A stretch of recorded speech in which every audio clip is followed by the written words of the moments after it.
ಕೇಳುಗರೆ ನಮಸ್ಕಾರ. ಕಾರ್ಯಕ್ರಮಕ್ಕೆ ಆತ್ಮೀಯವಾದಂತಹ ಸ್ವಾಗತ. ಕೇಳುಗರೆ, PS ಸೂರ್ಯನಾರಾಯಣ ಭಟ್ರ ಹೆಸರು ಆಕಾಶವಾಣಿ ಕೇಳುಗರಿಗೆ ಅತ್ಯಂತ ಚಿರಪರಿಚಿತ. ಅವರು ಈ ತಿಂಗಳಂತ್ಯಕ್ಕೆ ನಿವೃತ್ತಿಯನ್ನು ಹೊಂದುತ್ತಾ ಇದ್ದಾರೆ. ಆ ಸಂದರ್ಭದಲ್ಲಿ ಅವರ ಜೊತೆ ನೀವು ಕೂಡ ಮಾತನಾಡಬಹುದು, ಅವರ ಬಗ್ಗೆ ಇವತ್ತು ತಿಳ್ಕೊಳ್ಳುವಂಥ ಒಂದು ಪುಟ್ಟ ಪ್ರಯತ್ನವನ್ನು ಮಾಡ್ತಾ ಇದ್ದೇವೆ. ಈ ಕಾರ್ಯಕ್ರಮದಲ್ಲಿ ನೀವು ಕೂಡ ಫೋನ್ ಮಾಡ್ಬೋದು, ಆದರೆ 11 ನಂತರ. ಸೊ ಅದಕ್ಕೆ ದೂರವಾಣಿ ಸಂಖ್ಯೆಗಳು ಈ ರೀತಿ ಇವೆ: 22119999, 22222611, ಮತ್ತೊಂದು ಸಂಖ್ಯೆ 22236111. ಮಂಗಳೂರಿನ STD ಕೋಡ್ ಸಂಖ್ಯೆ 0824. ಹಾಗೆಯೇ ಮೊಬೈಲ್ ನಂಬರ್ 8277038000. ಸರ್ ನಮಸ್ತೆ. ನಮಸ್ತೆ ಸರ್, ಪ್ರತಿ ಬಾರಿ ನೀವು ಸಂದರ್ಶನ ಮಾಡ್ತಾ ಇದ್ದೀರಾ, ಈ ಬಾರಿ ನೀವು ಸಂದರ್ಶನಕ್ಕೆ ಒಳಗಾಗ್ತಾ ಇದ್ದೀರಾ. ಹೌದು. ಸೊ ಹೇಗೆ ಅನಿಸ್ತಾ ಇದೆ? ಅದು ಸ್ವಲ್ಪ ಕಷ್ಟದ ವಿಷಯ. ಯಾಕಂತ ಹೇಳಿದ್ರೆ ಅಲ್ಲಿ ಪ್ರಶ್ನೆಗಳನ್ನು ಮಾಡಿದ್ರೆ ಮುಗಿಯಿತು. ಹೌದು, ಮುಂದಿನ ಉತ್ತರವನ್ನ ಅವರೇ ಹೇಳ್ತಾರೆ.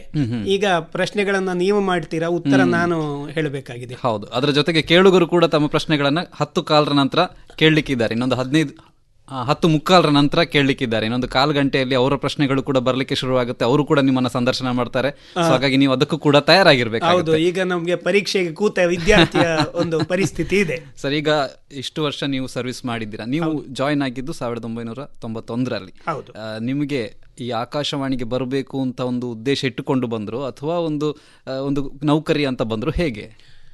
ನಾನು ಆಕಾಶವಾಣಿಗೆ ಅಂತ ಹೇಳಿದ್ರೆ ಉದ್ದೇಶ ಅಂತ ಇಟ್ಟುಕೊಂಡು ಬಂದವಲ್ಲ.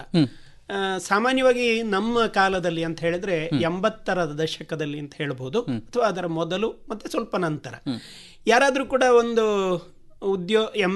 MA MCom ಅಂತ ಹೇಳಿದ್ರೆ ಸ್ನಾತಕೋತ್ತರ ಪದವಿಯನ್ನ ಮಾಡಿದವರಿದ್ರೆ ಅವರ ಸಾಮಾನ್ಯ ಒಂದು ಉದ್ದೇಶ ಅಂತ ಹೇಳಿದ್ರೆ ಅವನು ಲೆಕ್ಚರ್ ಆಗುವುದು ಅಂತಲೇ. ಅಲ್ಲಿಂದ ಲೆಕ್ಚರ್ ಇದಕ್ಕೆ ಹೋಗುವಂಥದ್ದು. ವಿಷಯ ಏನಾಯ್ತು ಅಂತ ಹೇಳಿದ್ರೆ, ನಾನು ಕೂಡ ಲೆಕ್ಚರ್ ಆಗಿ ಕೆಲಸ ಮಾಡಿದ್ದೇನೆ. ನಾನು MSc ಮಾಡಿದ್ದು ನಮ್ಮ ಮಂಗಳೂರು ವಿಶ್ವವಿದ್ಯಾನಿಲಯದಲ್ಲಿ 1987ರಲ್ಲಿ. ಆ ಸಂದರ್ಭದಲ್ಲಿ ಏನಾಯ್ತು ಅಂತ ಹೇಳಿದ್ರೆ, ನಾನು ಲೆಕ್ಚರ್ ಆಗ್ಲಿಕ್ಕೆ ಅಂತಲೇ ಹೊರಟವ. ನಾನು 2-3 ಕಾಲೇಜುಗಳಲ್ಲಿ ಒಂದು ಟೆಂಪರರಿ ಲೆಕ್ಚರ್ ಆಗಿ ಕೆಲಸ ಮಾಡಿದ್ದೆ, ಪಾರ್ಟ್ ಟೈಮ್ ಲೆಕ್ಚರ್ ಆಗಿ ಕೆಲಸ ಮಾಡಿದ್ದೆ. ಮಂಗಳೂರು ವಿಶ್ವವಿದ್ಯಾಲಯ ಕಾಲೇಜ್ ಇರ್ಬೋದು, ಅಥವಾ ನಮ್ಮ ಮಹಾವೀರ ಕಾಲೇಜು ಮೂಡಬಿದ್ರಿ ಇರ್ಬೋದು, ಇಲ್ಲೆಲ್ಲ ಮತ್ತೆ ಮಹಾವೀರ ಪಾಲಿಟೆಕ್ನಿಕಲ್ಲಿ ಕೂಡ ಕೆಲಸ ಮಾಡಿದ್ದೆ. ಕಡಂದಲೆಯ ಫಾರ್ಮಸಿ ಕಾಲೇಜಲ್ಲಿ ಕೂಡ ಪಾರ್ಟ್ ಟೈಮ್ ಆಗಿ ಕೆಲಸ ಮಾಡಿದ್ದೆ. ಇಂಥ ಸಂದರ್ಭದಲ್ಲಿ ನನಗೆ ಲೆಕ್ಚರ್ ಆಗಿಯೇ ಮುಂದುವರಿಬೇಕು ಅಂತ ಇತ್ತು. ಆದರೆ ಆಗ ಏನಾಗ್ತಿತ್ತು ಅಂತ ಹೇಳಿದ್ರೆ, ಒಂದು ಪರ್ಮನೆಂಟ್ ಲೆಕ್ಚರ್ ಪೋಸ್ಟ್ ಅಂತ ಇರಲಿಲ್ಲ. ಇಷ್ಟಾಗುವಾಗ 1-2 ವರ್ಷಗಳು ಕಳೀತಾ ಇದ್ದಾಗೆ ನಮಗೊಂದು ಆತಂಕ ಆಗುವಂಥದ್ದು ಸಹಜ. ಆತಂಕ ಆಗುವಾಗ ಏನಾಗ್ತದೆ, ಇನ್ನೇನು ಒಂದು ಪ್ರಶ್ನೆ ಬರ್ತದೆ. ಆಗ ಇದ್ದದ್ದಕ್ಕೆಲ್ಲ ಅಪ್ಲೈ ಮಾಡೋದು. ನಾನು ಬಹುಶಃ ನನ್ನ ಒಂದು ಅಂದಾಜಿನ ಪ್ರಕಾರ ಒಂದು 55ಕ್ಕಿಂತ ಹೆಚ್ಚು ಇಂಟರ್ವ್ಯೂಗಳನ್ನ ಅಟೆಂಡ್ ಮಾಡಿದ್ದೇನೆ, ಬೇರೆ ಬೇರೆ ಕಡೆಯಲ್ಲಿ. ಮುಖ್ಯವಾಗಿ ಬ್ಯಾಂಕ್ನಲ್ಲಿ ಬಹುಶಃ ಒಂದು 8-9 ಇಂಟರ್ವ್ಯೂ ಮಾಡಿದ್ದೇನೆ. ಮತ್ತೆ ಬ್ಯಾಂಕ್ನ ಇಂಟರ್ವ್ಯೂವರೆಗೆ ಮಾತ್ರ, ಅದರ ನಂತರ ನಾನು ಸೆಲೆಕ್ಷನ್ ಆಗಲಿಲ್ಲ. ಆಮೇಲೆ ಅದರ ನಂತರ ನಾನೀಗ ಹೇಳಿದ ಹಾಗೆ ಸ್ಟಾಫ್ ಸೆಲೆಕ್ಷನ್ ಕಮಿಷನ್ ಅಂತ ಒಂದು ಇದೆ, ಎಲ್ಲರಿಗೂ ಗೊತ್ತಿರಬಹುದು. ನಾವು ಸಾಮಾನ್ಯವಾಗಿ ಅದನ್ನು ಹೇಳ್ತೇವೆ. ಅದು ನಮ್ಮ ಕೇಂದ್ರ ಸರ್ಕಾರದ ಗ್ರೂಪ್ C ಮತ್ತೆ ಈಗಿನ ಕೆಲವು ಗ್ರೂಪ್ B ಹುದ್ದೆಗಳನ್ನು ಕೊಡುವಂತಹ ಒಂದು ಸಂಸ್ಥೆ. ಅದರಲ್ಲಿ ನಾನು ಬೇರೆ ಬೇರೆ ಹುದ್ದೆಗಳಿಗೆ ಅಪ್ಲೈ ಮಾಡಿದ್ದೆ. ಒಂದೇ ವರ್ಷದಲ್ಲಿ ಅಪ್ಲೈ ಮಾಡಿದ್ದೆ. 1 ವರ್ಷದಲ್ಲಿ ಬಹುಶಃ 7 ಹುದ್ದೆಗಳಿಗೆ ಒಟ್ಟಿಗೆ ಅಪ್ಲೈ ಮಾಡಿದ್ದೆ. ಆಗ ಈಗಿನ ಹಾಗೆ ಒಂದೇ ಎಕ್ಸಾಮ್ ಅಂತ ಇರಲಿಲ್ಲ.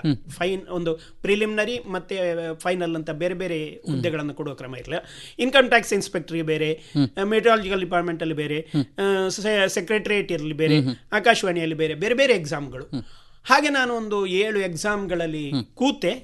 ಅದರಲ್ಲಿ ಬಹುಶಃ 6 ಎಕ್ಸಾಮ್ಗಳಲ್ಲಿ ಪಾಸ್ ಆದೆ. ಅದರಲ್ಲಿ ಹೆಚ್ಚಿನದಕ್ಕೆ ಇಂಟರ್ವ್ಯೂ ಬಂತು. ಅದರ ಇಂಟರ್ವ್ಯೂನಲ್ಲಿ ನಾನು ಸೆಲೆಕ್ಷನ್ ಆಗಿ ಆಕಾಶವಾಣಿಗೆ ಬಂದವ.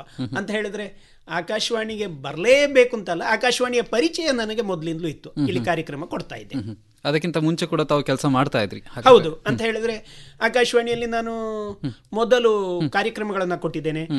ಬಹುಶಃ ನಾನು ಲೆಕ್ಚರ್ ಆಗಿರುವಾಗ ನನ್ನ ಮೊದಲ ಇಂಡಿವಿಜುವಲ್ ಕಾರ್ಯಕ್ರಮ ಕೊಟ್ಟ ನೆನಪು ಏನಂತ ಹೇಳಿದ್ರೆ, ನಾನು ಮಹಾವೀರ ಕಾಲೇಜಲ್ಲಿರುವಾಗ ನನ್ನ ಒಬ್ಬರು ಮಿತ್ರರು ಇದ್ರು. ಅವರನ್ನು ಇಲ್ಲಿ ನಾನು ನೆನಪು ಮಾಡಲೇಬೇಕು. ಅವರು ರಮೇಶ್ ಭಟ್ ಅಂತ ಹೇಳಿ, ಈಗಲೂ ಕೂಡ ಅಲ್ಲಿಯ ಮಹಾವೀರ ಜೂನಿಯರ್ ಕಾಲೇಜ್ನ ಪ್ರಾಂಶುಪಾಲರಾಗಿ ಕೆಲಸ ಮಾಡ್ತಾ ಇದ್ದಾರೆ.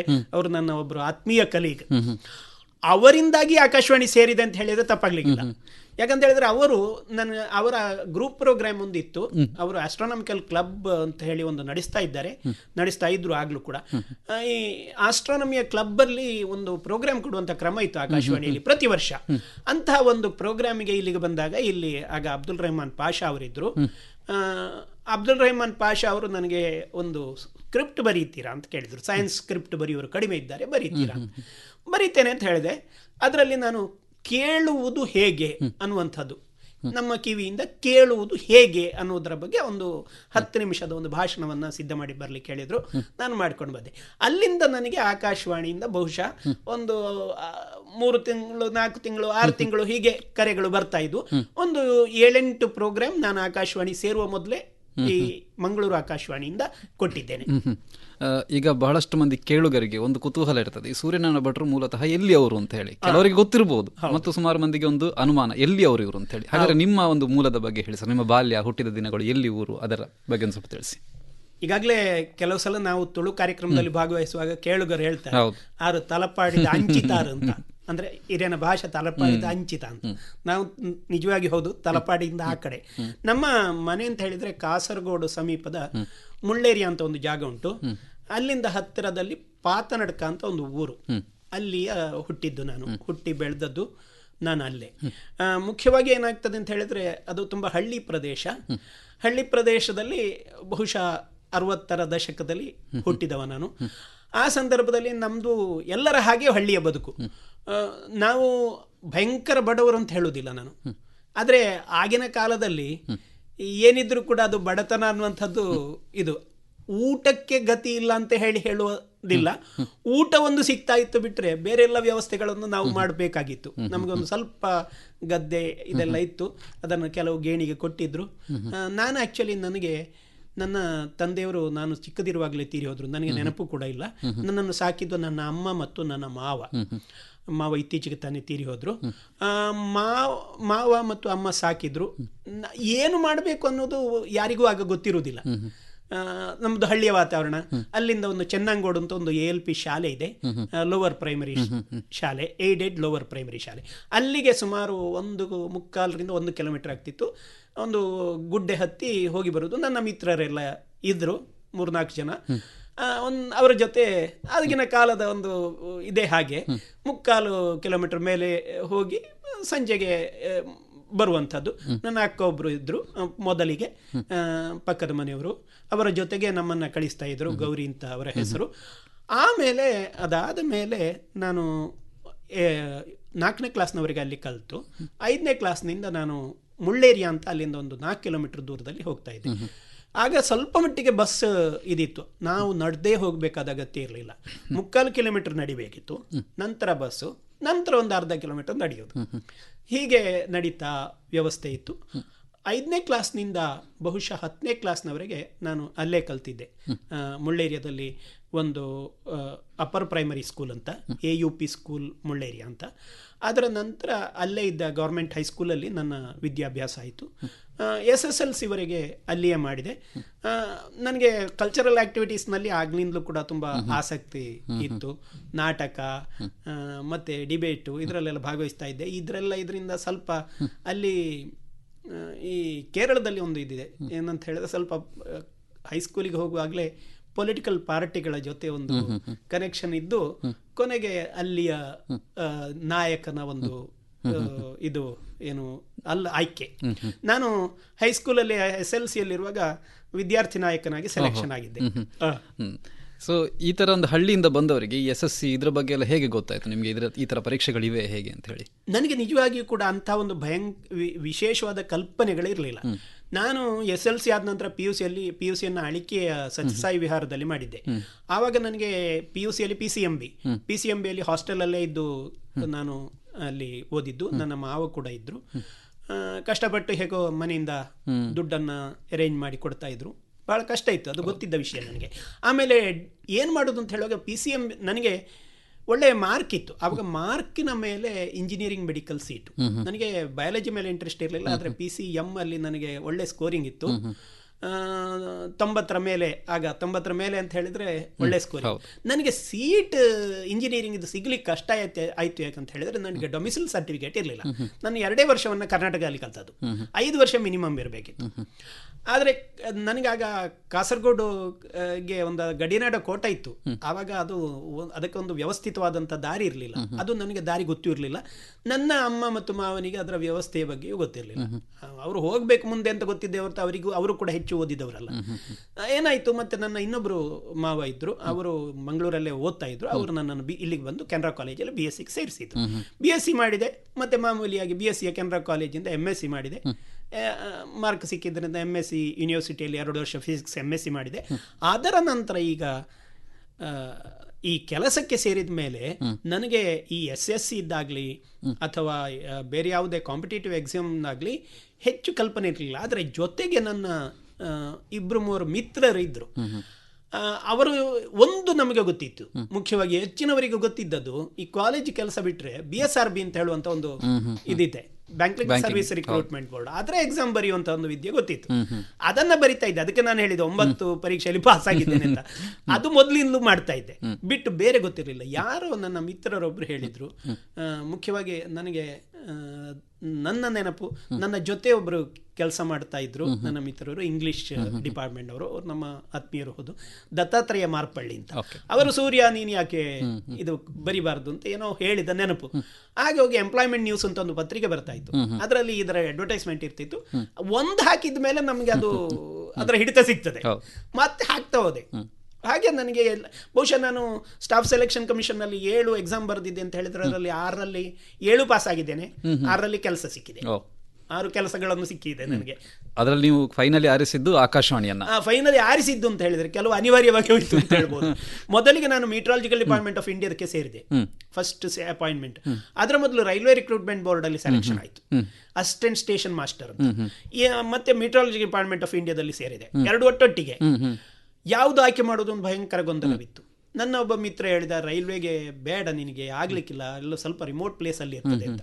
ಹಾಗೆ ಮೆಟ್ರಾಲಜಿ ಡಿಪಾರ್ಟ್ಮೆಂಟಲ್ಲಿ ಸೀನಿಯರ್ ಅಬ್ಸರ್ವರ್ ಅಂತ ಹೇಳುವಂಥ ಪೋಸ್ಟ್, ಅದನ್ನು ತಗೊಂಡ ಕೂಡಲೇ ಏನಾಯ್ತು, ನನ್ನನ್ನು ಫಸ್ಟ್ ಪೋಸ್ಟಿಂಗ್ ಆಯಿತು ಹೊನ್ನಾವರದಲ್ಲಿ.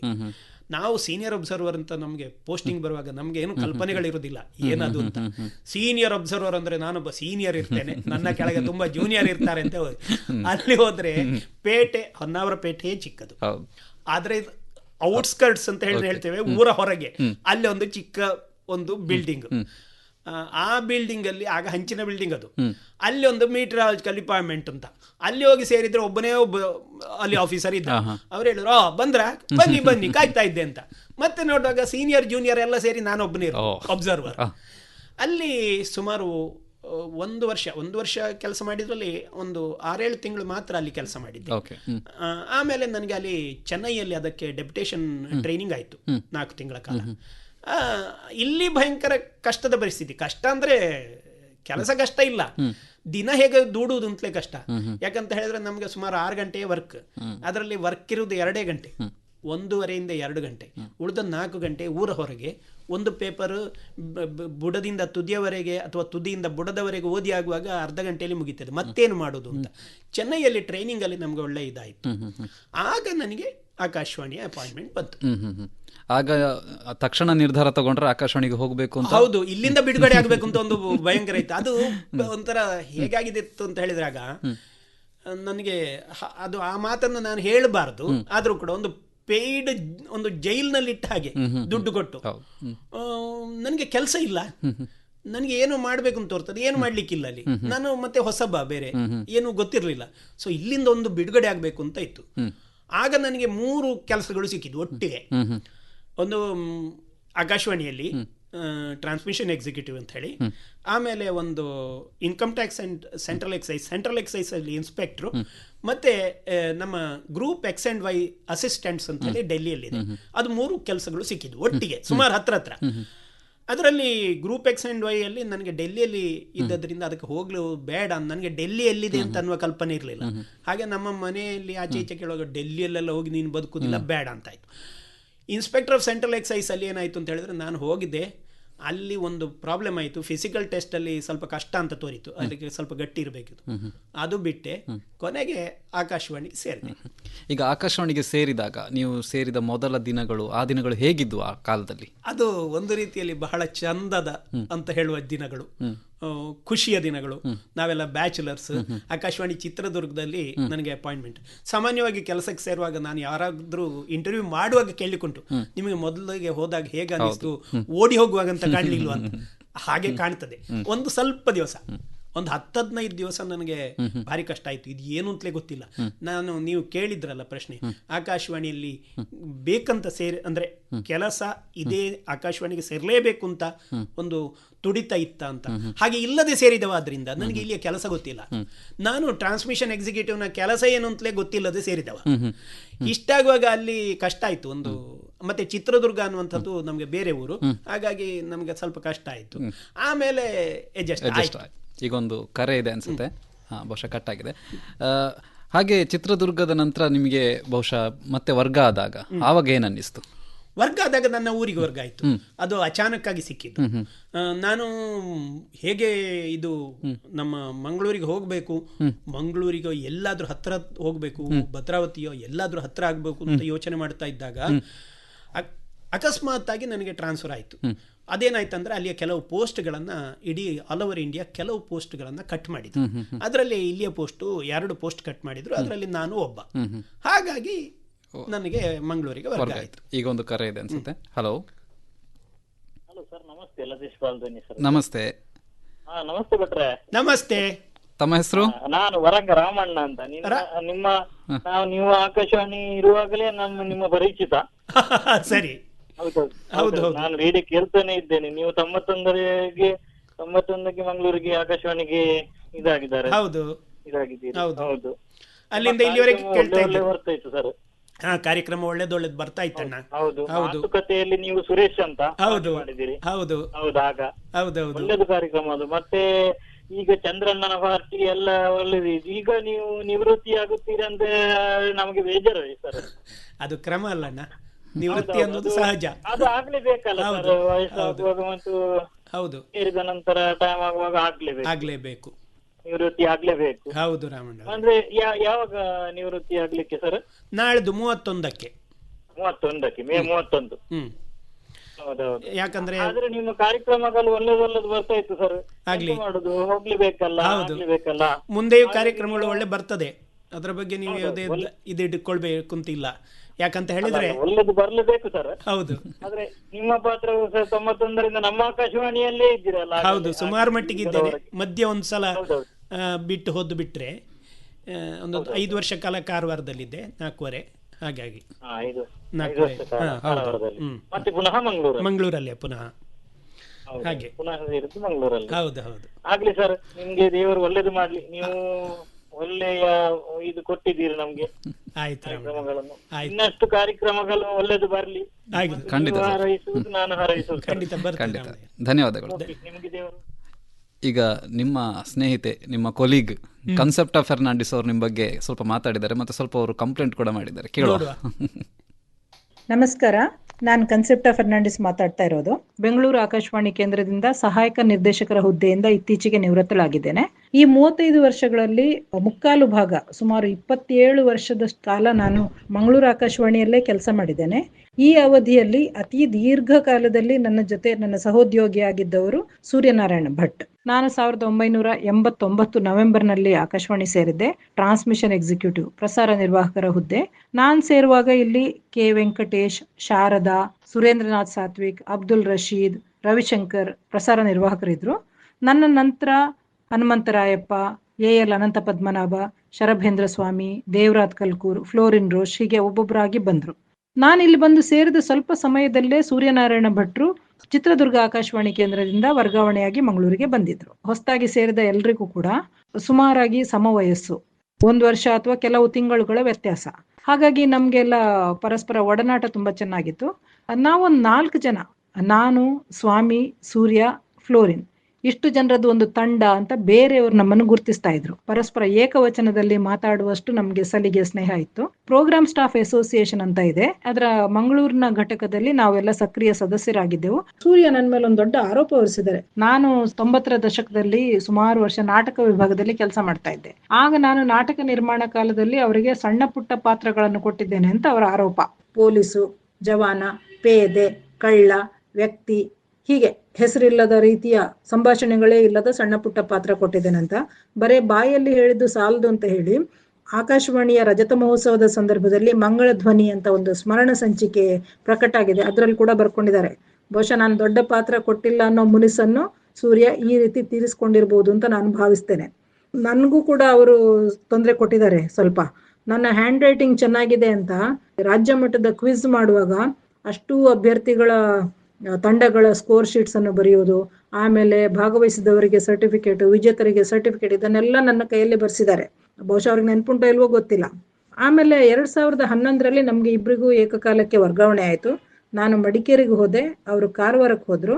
2015ರಿಂದ ಮತ್ತೆ ನಾವು ಜೊತೆಯಾಗಿ ಕೆಲಸ ಮಾಡಲಿಕ್ಕೆ ಪ್ರಾರಂಭ ಮಾಡಿದ್ವಿ. ಆಮೇಲೆ 4 ವರ್ಷದ ನಂತರ ನನಗೆ ಬೆಂಗಳೂರಿಗೆ ವರ್ಗಾವಣೆ ಆಯ್ತು. ಅದಾಗೀಗ 6 ವರ್ಷ ಕಳೆದಿದೆ. ಆದ್ರೂ ಕೂಡ ನನ್ನ ಮತ್ತೆ ಸೂರ್ಯನ ನಡುವೆ ಸಂವಹನ, ಸಂಪರ್ಕ, ಒಡನಾಟ ಮೊದಲಿನ ಹಾಗೆ ಇನ್ನೂ ದೃಢವಾಗಿದೆ. ಅದು ಅಲ್ಲದೆ ನಮ್ಮ ಮಕ್ಕಳಿಗೆಲ್ಲ ಈ ಸೂರ್ಯ ಅಂಕಲ್ ಅಂದ್ರೆ ಬಹಳ ಇಷ್ಟ. ಇವರ ಹಾಸ್ಯ ಪ್ರಜ್ಞೆಯಿಂದಾಗಿ ಅವ್ರ ಮಕ್ಕಳಿಗೆಲ್ಲ ತುಂಬಾ ಹತ್ರ ಆಗಿದ್ದಾರೆ. ಅವರು ತುಂಬಾ ಪ್ರತಿಭಾವಂತ ವ್ಯಕ್ತಿ. ಅವರು ಬರೀತಾ ಇದ್ರು ಕಾರ್ಯಕ್ರಮಗಳ ಸಲುವಾಗಿ. ಆಗ ಯುವವಾಣಿಗೆ ಇತ್ತೀಚಿನ ವರ್ಷಗಳಲ್ಲಿ ಅವರಿಗೆ ಬಹುಶಃ ಕೆಲಸದ ಒತ್ತಡ ಜಾಸ್ತಿ ಆಗಿದೆ, ಹಾಗಾಗಿ ಅವರು ಏನು ಬರ್ದದ್ದು ನನ್ನ ಗಮನಕ್ಕೆ ಬರಲಿಲ್ಲ. ಅವರು ಇನ್ನು ಮುಂದೆ ಬರವಣಿಗೆ ಮಾಡಬೇಕು ಅಂತ ನಾನು ಹೇಳಲಿಕ್ಕೆ ಇಷ್ಟಪಡ್ತೇನೆ. ವೈಜ್ಞಾನಿಕ ಬರವಣಿಗೆ ತುಂಬಾ ಚೆನ್ನಾಗಿ ಮಾಡ್ಬೋದು, ಸೈಫೈ ಕಾದಂಬರಿಗಳನ್ನು ಬರೀಬಹುದು, ವ್ಯಕ್ತಿ ಚಿತ್ರಣಗಳನ್ನು ಬರೀಬಹುದು. ಹಾಗೆ ಅವರಿಗೆ ಸಂಗೀತದ ಸ್ವಲ್ಪ ಪರಿಚಯ ಇದೆ, ಯಕ್ಷಗಾನದ ಬಗ್ಗೆ ಸಾಕಷ್ಟು ಗೊತ್ತಿದೆ, ಹಾಸ್ಯ ಲೇಖನಗಳನ್ನು ಕೂಡ ಅವ್ರು ಬರೀಬಹುದು. ಸೂರ್ಯ, ನಿಮಗೆ ಆರೋಗ್ಯ, ಆಯುಷ್ಯ, ನೆಮ್ಮದಿ, ಸಂಪತ್ತು ದಂಡಿಯಾಗಿ ಸಿಗ್ಲಿ, ಮತ್ತೆ ಆದಷ್ಟು ಬೇಗ ನಿಮ್ಮ ಪುಸ್ತಕಗಳು ಪ್ರಕಟ ಆಗ್ಲಿ ಅಂತ ನಾನು ಹಾರೈಸ್ತೇನೆ. ನಮಸ್ಕಾರ. ಏನ್ ಹೇಳ್ತೀರಾ ಸರ್? ಅವರು ಹೇಳಿದಾಗೆ ನಾವು 4 ಜನ ಬಹಳ ಹತ್ತಿರವಾಗಿದ್ದಂತಹ ಜನಗಳು ಅಂತ ಹೇಳ್ಬೋದು. ಅವರ ಕಂಪ್ಲೇಂಟ್ ಅವರ ಒಬ್ಬರ ಮೇಲೆ ಅಲ್ಲ, ತುಂಬಾ ಜನರ ಮೇಲೆ ನನ್ನ ಕಂಪ್ಲೇಂಟ್ ಇದೆ. ಯಾಕಂತ ಹೇಳಿದ್ರೆ ನನಗೆ ಸಿಗ್ತಿದ್ದ ಪಾತ್ರಗಳು ಅಷ್ಟೇ, ನನಗೆ ಮಾತ್ರ ಅಲ್ಲ, ನನ್ನ ಹಾಗೆ ಇರುವಂತಹ 3-4 ಜನರನ್ನ ಅದರಲ್ಲಿ ಉಲ್ಲೇಖಿಸಿದ್ದೇನೆ. ನಾನು, ಗುರುರಾಜ್, ಮನೋಜ್, ನಮಗೆಲ್ಲ ಇಂಥದ್ದೇ ಪಾತ್ರಗಳು ಸಿಗ್ತಾ ಇತ್ತು. ಸರಿ, ಈಗ ಒಂದು ಕರೆ ಇದೆ ಅನ್ಸುತ್ತೆ. ಹಲೋ ಹಲೋ ಹಲೋ, ನಮಸ್ತೆ ಸರ್. ನಮಸ್ತೆ, ನಾನು ಪುತ್ತೂರಿಂದ ತಿಮ್ಮಪ್ಪ ಮಾತಾಡುದು. ಹೇಳಿ ತಿಮ್ಮಪ್ಪ ಅವರೇ. ನಿಮ್ಮಲ್ಲಿ ಮಾತಾಡುವಾಗಲೇ ನನಗೆ ಬೇಸರ ಆಗ್ತಾ ಉಂಟು. ಅಯ್ಯೋ, ಮಾತಾಡಿದ್ದಕ್ಕೆ ಬೇಸರ ಆಗ್ತಾ ಉಂಟು ಈಗ? ಮಾತಾಡಲ್ಲ, ನೀವು ಆಕಾಶದಲ್ಲಿ ಇರುವಾಗ ನಿಮ್ಮ ವಾಚನವನ್ನೆಲ್ಲ ಕೇಳುವುದು ಈಗ ಖುಷಿ ಆಗ್ತಾ ಇತ್ತು. ಈಗ 30ನೇ ತಾರೀಕಿನ ನಂತರ ಇಲ್ಲಲ್ಲ ಅಂತ ನನಗೆ ಬೇಸರ ಆಗ್ತಾ ಉಂಟು. ಯಾಕಂತ ಹೇಳಿದ್ರೆ ಕೃಷಿ ರಂಗದಲ್ಲಿ ಆಗ್ಲಿ, ಚಾವಡಿ ಕಟ್ಟೆಯಲ್ಲಿ ಆಗ್ಲಿ ಮಾತಾಡುವಾಗ ನಿಮ್ಮ ಒಂದು ವಾಯ್ಸ್ ಕೆಲವು ಬಾರಿ ಖುಷಿ ಆಗ್ತದೆ. ಒಂದು ಮಾತು ಕೂಡ ಹಾಗೆ ಒಂದು ಖುಷಿಯಾಗಿ ಮಾತಾಡುದು, ಮತ್ತೆ ಅದರಲ್ಲಿ ಕೆಲವು ಹಾಸ್ಯವಾಗಿ ಮಾತಾಡುದು, ಅದೆಲ್ಲ ಬಾರಿ ತುಂಬಾ ಖುಷಿ ಆಗ್ತದೆ ಸರ್ ನೀವು ಮಾತಾಡುವಾಗ. ಸರಿ, ನಿಮಗೆ ನಿವೃತ್ತಿ ಆಗ್ತದೆ ಅಂತ ನಮಗೆ ಗೊತ್ತದು ಆಕಸ್ಮಿಕವಾಗಿ. ಹಾಗಾಗಿ ನಿಮ್ಮ ನಿವೃತ್ತಿ ಜೀವನ ಇನ್ನು ಮುಂದೆ ಕೂಡ ಒಳ್ಳೇದಾಗಿರ್ಲಿ, ಸುಖಕರ ಆಗಿರ್ಲಿ, ಯಾವುದೇ ತೊಂದರೆ ಇಲ್ಲದೆ ಕುಟುಂಬದಲ್ಲಿ ಖುಷಿಯಾಗಿ ಇರಿ ಅಂತೇಳಿ ನಮ್ಮೆಲ್ಲರ ಹಾರೈಕೆ ಸರ್. ಆಯ್ತು, ಧನ್ಯವಾದಗಳು. ಧನ್ಯವಾದಗಳು ಸರ್. ಹಾಗೆ ಇನ್ನೊಂದು ಕರೆ ಇದೆ ಅನ್ಸುತ್ತೆ ಸರ್. ಈಗ ನಿಮ್ಮ ಇನ್ನೊಂದು ಕರೆ ಇದೆ. ಹಲೋ ಹಲೋ ಹಲೋ, ನಮಸ್ತೆ. ನಮಸ್ತೆ ನಮಸ್ತೆ. ಹಲೋ, ಕಟ್ ಆಗಿದೆ. ನೀವಾಗಲೇ ನಾಟಕದ ಬಗ್ಗೆ ಹೇಳಿದ್ರಿ. ನಾಟಕದ ಬಗ್ಗೆ ಹೇಳಬೇಕಾದ್ರೆ ಅಲ್ಲಿ ಬಹಳಷ್ಟು ಮಂದಿ ನಮ್ಮ ನಮ್ಮಲ್ಲಿ ಉದ್ಯೋಗಿಗಳನ್ನು ಕೂಡ ಬಳಸಿಕೊಂಡಿದ್ದಿದೆ. ಅದರಲ್ಲಿ ನೀವು ಸುಜಿತ್ ಅವರನ್ನ ಬಳಸ್ಕೊಳ್ತಾ ಇದ್ದೀರಿ. ಸುಜಿತ್ ಅವರು ನಮ್ಮ ಟೆಕ್ನಿಕಲ್ ವಿಭಾಗದಲ್ಲಿ ಇದ್ದವರು, ಅವರು ಕೂಡ ನಿಮ್ಮ ಬಗ್ಗೆ ಒಂದಷ್ಟು ಮಾತಾಡಿದ್ದಾರೆ. ಏನು ಅಂತ ಕೇಳೋಣ. ನಮಸ್ಕಾರ, ನನ್ನ ಹೆಸರು ಸುಜಿತ್ ಕುಮಾರ್ ಎಂ. ಈ ಹಿಂದೆ ಕಳೆದ 2 ವರ್ಷದ ಹಿಂದೆ ನಾನು ಮಂಗಳೂರು ಆಕಾಶವಾಣಿಯಿಂದ ಇಂಜಿನಿಯರಿಂಗ್ ಅಸಿಸ್ಟೆಂಟ್ ಆಗಿ ರಿಟೈರ್ಡ್ ಹೊಂದಿದ್ದೇನೆ. ನನ್ನ ಮತ್ತು ಸೂರ್ಯನಾರಾಯಣ್ ಭಟ್ ಅವರ ಒಡನಾಟ ಈ ರೀತಿ ಇತ್ತು. ಎಲ್ಲರಿಗೂ ಅವರು ಪ್ರೀತಿಯ ಸೂರಿ, ಆದರೆ ನನಗೆ ಮಾತ್ರ ಭಟ್ರೆ. ಯಾವಾಗಲೂ ಅವರನ್ನು ಕರೀತಿರೋದು ನಾನು ಭಟ್ರೆ ಅಂತಲೇ. ನನ್ನ ಗೆಳೆಯ ಸೂರ್ಯನಾರಾಯಣ್ ಭಟ್ರು ನನಗೆ ತುಂಬಾ ಆತ್ಮೀಯರಾಗಿದ್ದವರು. ನನ್ನನ್ನು ಹಲವು ನಾಟಕಗಳಲ್ಲಿ ಪರಿಚಯಿಸಿದವರು. ಯಾವುದೇ ಒಂದು ನಾಟಕ ಇದ್ರೆ ಅದರಲ್ಲಿ ಕೆಲವೊಂದು ಪಾತ್ರಗಳಿದ್ದವು, ಆ ಪಾತ್ರಕ್ಕೆ ಅವರು ನನ್ನನ್ನು ಆಗಾಗ ಕರೀತಾ ಇದ್ರು. ಏ ಸುಜಿತ್, ಅವರು ನನ್ನನ್ನು ಪ್ರೀತಿಯಿಂದ ಕರೆದು ಹೀಗೇನೆ, ಏ ಸುಜಿತ್ ಬನ್ನಿ, ನಿಮ್ಗೊಂದು ಪಾಠ ಉಂಟು, ರಪ್ಪ ಬನ್ನಿ ಅಂತ. ಅವರು ಹೇಳಿದ ಕೂಡಲೇ ನಾನು ಎಲ್ಲಿದ್ದರೂ ತಕ್ಷಣ ಹಾಜರು. ನನ್ನ ವಾಯ್ಸ್ ಅನ್ನು ಕೂಡ ಅವರು ತುಂಬಾ ಪರಿಚಯಿಸಿದ್ದಾರೆ, ತುಂಬಾ ಆತ್ಮೀಯರು. ಇನ್ನು ಕೆಲವೊಂದು ವಿಶೇಷತೆ ನಾನು ಅವರಲ್ಲಿ ಕಂಡದ್ದೇನಂತ ಹೇಳಿದ್ರೆ, ತಾಂತ್ರಿಕ ವಿಭಾಗಕ್ಕೆ ಭಾರಿ ಆತ್ಮೀಯರಾಗಿದ್ದವರು, ಯಾವಾಗಲೂ ನಮ್ಮ ಗೆಳೆಯರೊಟ್ಟಿಗೆ ಕೂತ್ಕೊಂಡು ಹರಟೆ ಹೊಡೆಯುವವರು. ಇನ್ನೊಂದು ವಿಷಯ ಅಂತ ಹೇಳಿದ್ರೆ ಅವರ ಒಂದು ಸಂದರ್ಶನ. ಆ ಸಂದರ್ಶನದ ಒಂದು ವಿಶೇಷತೆ ಏನಂತ ಹೇಳಿದ್ರೆ, ತಾವು ಒಂದು ಪ್ರಶ್ನೆ ಕೇಳಿದರೆ ಆ ಸಂದರ್ಶನಕಾರರು ಯಾರಿದ್ದಾರೆ ಅವರ ಉತ್ತರ ಮುಗಿಯುವ ತನಕ ಮಧ್ಯದಲ್ಲಿ ಇವರು ಯಾವುದೇ ಪ್ರಶ್ನೆಯನ್ನು ಕೇಳುವುದಿಲ್ಲ. ಯಾಕಂದ್ರೆ ಅಲ್ಲಿ ಮ್ಯಾಟರ್ ಡೈವರ್ಟ್ ಆಗ್ತದೆ ಅನ್ನುವ ವಿಷಯ ಅವರಿಗೆ ಗೊತ್ತಿತ್ತು. ಹಾಗಾಗಿ ಯಾರು ಅವರ ಎದುರು ಕೂತ್ಕೊಳ್ತಾರ ಅವರಿಗೆ ಒಳ್ಳೆಯ ಸಮಯ. ಅವರು ತಮ್ಮೆಲ್ಲ ವಿಷಯಗಳನ್ನು ಹೇಳಿದ ನಂತರವೇ ಸೂರ್ಯನಾರಾಯಣ ಭಟ್ರು ನಮ್ಮ ಮುಂದಿನ ಪ್ರಶ್ನೆಯನ್ನು ಕೇಳ್ತಿದ್ರು. ಹಾಗಾಗಿ ಅದೊಂದು ನಾನು ಅವರಲ್ಲಿ ಕಂಡ ಒಂದು ವಿಶೇಷತೆ. ಯಾಕೆಂದ್ರೆ ಇಂಥದ್ದೆಲ್ಲ ಬಾರಿ ಅಪರೂಪ ಸಿಗುವಂಥದ್ದು. ಮತ್ತೆ ಎಲ್ಲಾ ನಮ್ಮ ಬಂಧುಗಳಲ್ಲಿ ಅಂದ್ರೆ ಅಡ್ಮಿನಿಸ್ಟ್ರೇಷನ್ ಆಗಲಿ ಅಥವಾ ನಮ್ಮ ಪ್ರೋಗ್ರಾಮಿಂಗ್ ಆಗಲಿ ಅಥವಾ ಕ್ಯಾಶುವಲ್ಸ್ ಆಗಲಿ ಅನೌನ್ಸರ್ಸ್ ಆಗಲಿ ನಮ್ಮ ತಂತ್ರಜ್ಞ ವಿಭಾಗದ ಎಲ್ಲರೊಡನೆ ಒಳ್ಳೆಯ ಉತ್ತಮ ಒಡನಾಟವನ್ನು ಹೊಂದಿದವರು ನಮ್ಮ ಆತ್ಮೀಯ ಭಟ್ರು. ಅವರು ತಮ್ಮ ನಿವೃತ್ತಿ ಜೀವನವನ್ನು ಹೊಂದಲಿದ್ದಾರೆ. ಅವರ ಮುಂದಿನ ಜೀವನ ಸುಖಮಯವಾಗಲಿ ಅಂತ ಆಶಿಸುತ್ತಾ ದೇವರಲ್ಲಿ ಪ್ರಾರ್ಥಿಸುತ್ತೇನೆ. ಧನ್ಯವಾದಗಳು. ಸುಜಿತ್ ಅವರು ಬಹಳ ಆತ್ಮೀಯರು ತಮಗೆ. ಹೌದು, ಖಂಡಿತ. ಬಹುಶಃ ಈ ಕನ್ಸೆಪ್ಟ್ ಅವರು ಮಾಡಿದಂತಹ ಕೆಲವು ನನ್ನ ಆರೋಪಗಳು ನಾನು ಸುಜಿತ್ ಮೇಲೆ ಮಾಡಿದ್ದೇನೆ ಅಂತ ಹೇಳುವಂಥದ್ದು ಇಲ್ಲಿಯ ಮುಖ್ಯ ವಿಷಯ. ಹೌದು. ಈಗ ಇನ್ನೊಂದು ಕರೆ ಇದೆ ಅನ್ಸುತ್ತೆ. ಹಲೋ ಹಲೋ ನಮಸ್ತೆ ಸರ್. ನಮಸ್ತೆ. ನಿಮ್ಮ ನಿವೃತ್ತಿ ಜೀವನ ಶುಭವಾಗಲಿ ಸರ್. ಮತ್ತೆ ನೀವು ಒಳ್ಳೊಳ್ಳೆ ಮಾತುಗಳು ನಿಮ್ಮ ಕೇಳುವಾಗ ತುಂಬಾ ಖುಷಿ ಆಗ್ತದೆ ಸರ್. ಚಾವಡಿಕಟ್ಟೆಯಲ್ಲಿ ಆಗ್ಲಿ ಎಲ್ಲಾ ವಿಷಯ ಸಂದರ್ಶನ ಕೃಷಿ ರಂಗದಲ್ಲಿ ಮತ್ತೆ ಬೆಳಿಗ್ಗೆ ಬರ್ತದೆ ನಿಮ್ಮ ಒಂದು ಕೃಷಿ ರಂಗದ ಮಾತುಕತೆ, ಅದೆಲ್ಲ ತುಂಬಾ ಖುಷಿ ಆಗ್ತದೆ ಸರ್. ನಿಮ್ಮ ಮಾತು ಕೇಳುವಾಗವೇ ನಮಗೆ ತುಂಬಾ ಖುಷಿ ಆಗ್ತದೆ. ಮತ್ತೆ ಒಂದು ತುಳಿನಲ್ಲಿ ಮಾತಾಡುವಾಗ ಒಂದು ಮಾತಾಡುವಾಗ ಅದನ್ನು ಕೇಳುವಾಗ ಇನ್ನೂ ಸಹ ಕೇಳುವಂತ ಅನಿಸಿಕೊಂಡಿತ್ತು ಸರ್. ಆಯ್ತಮ್ಮ.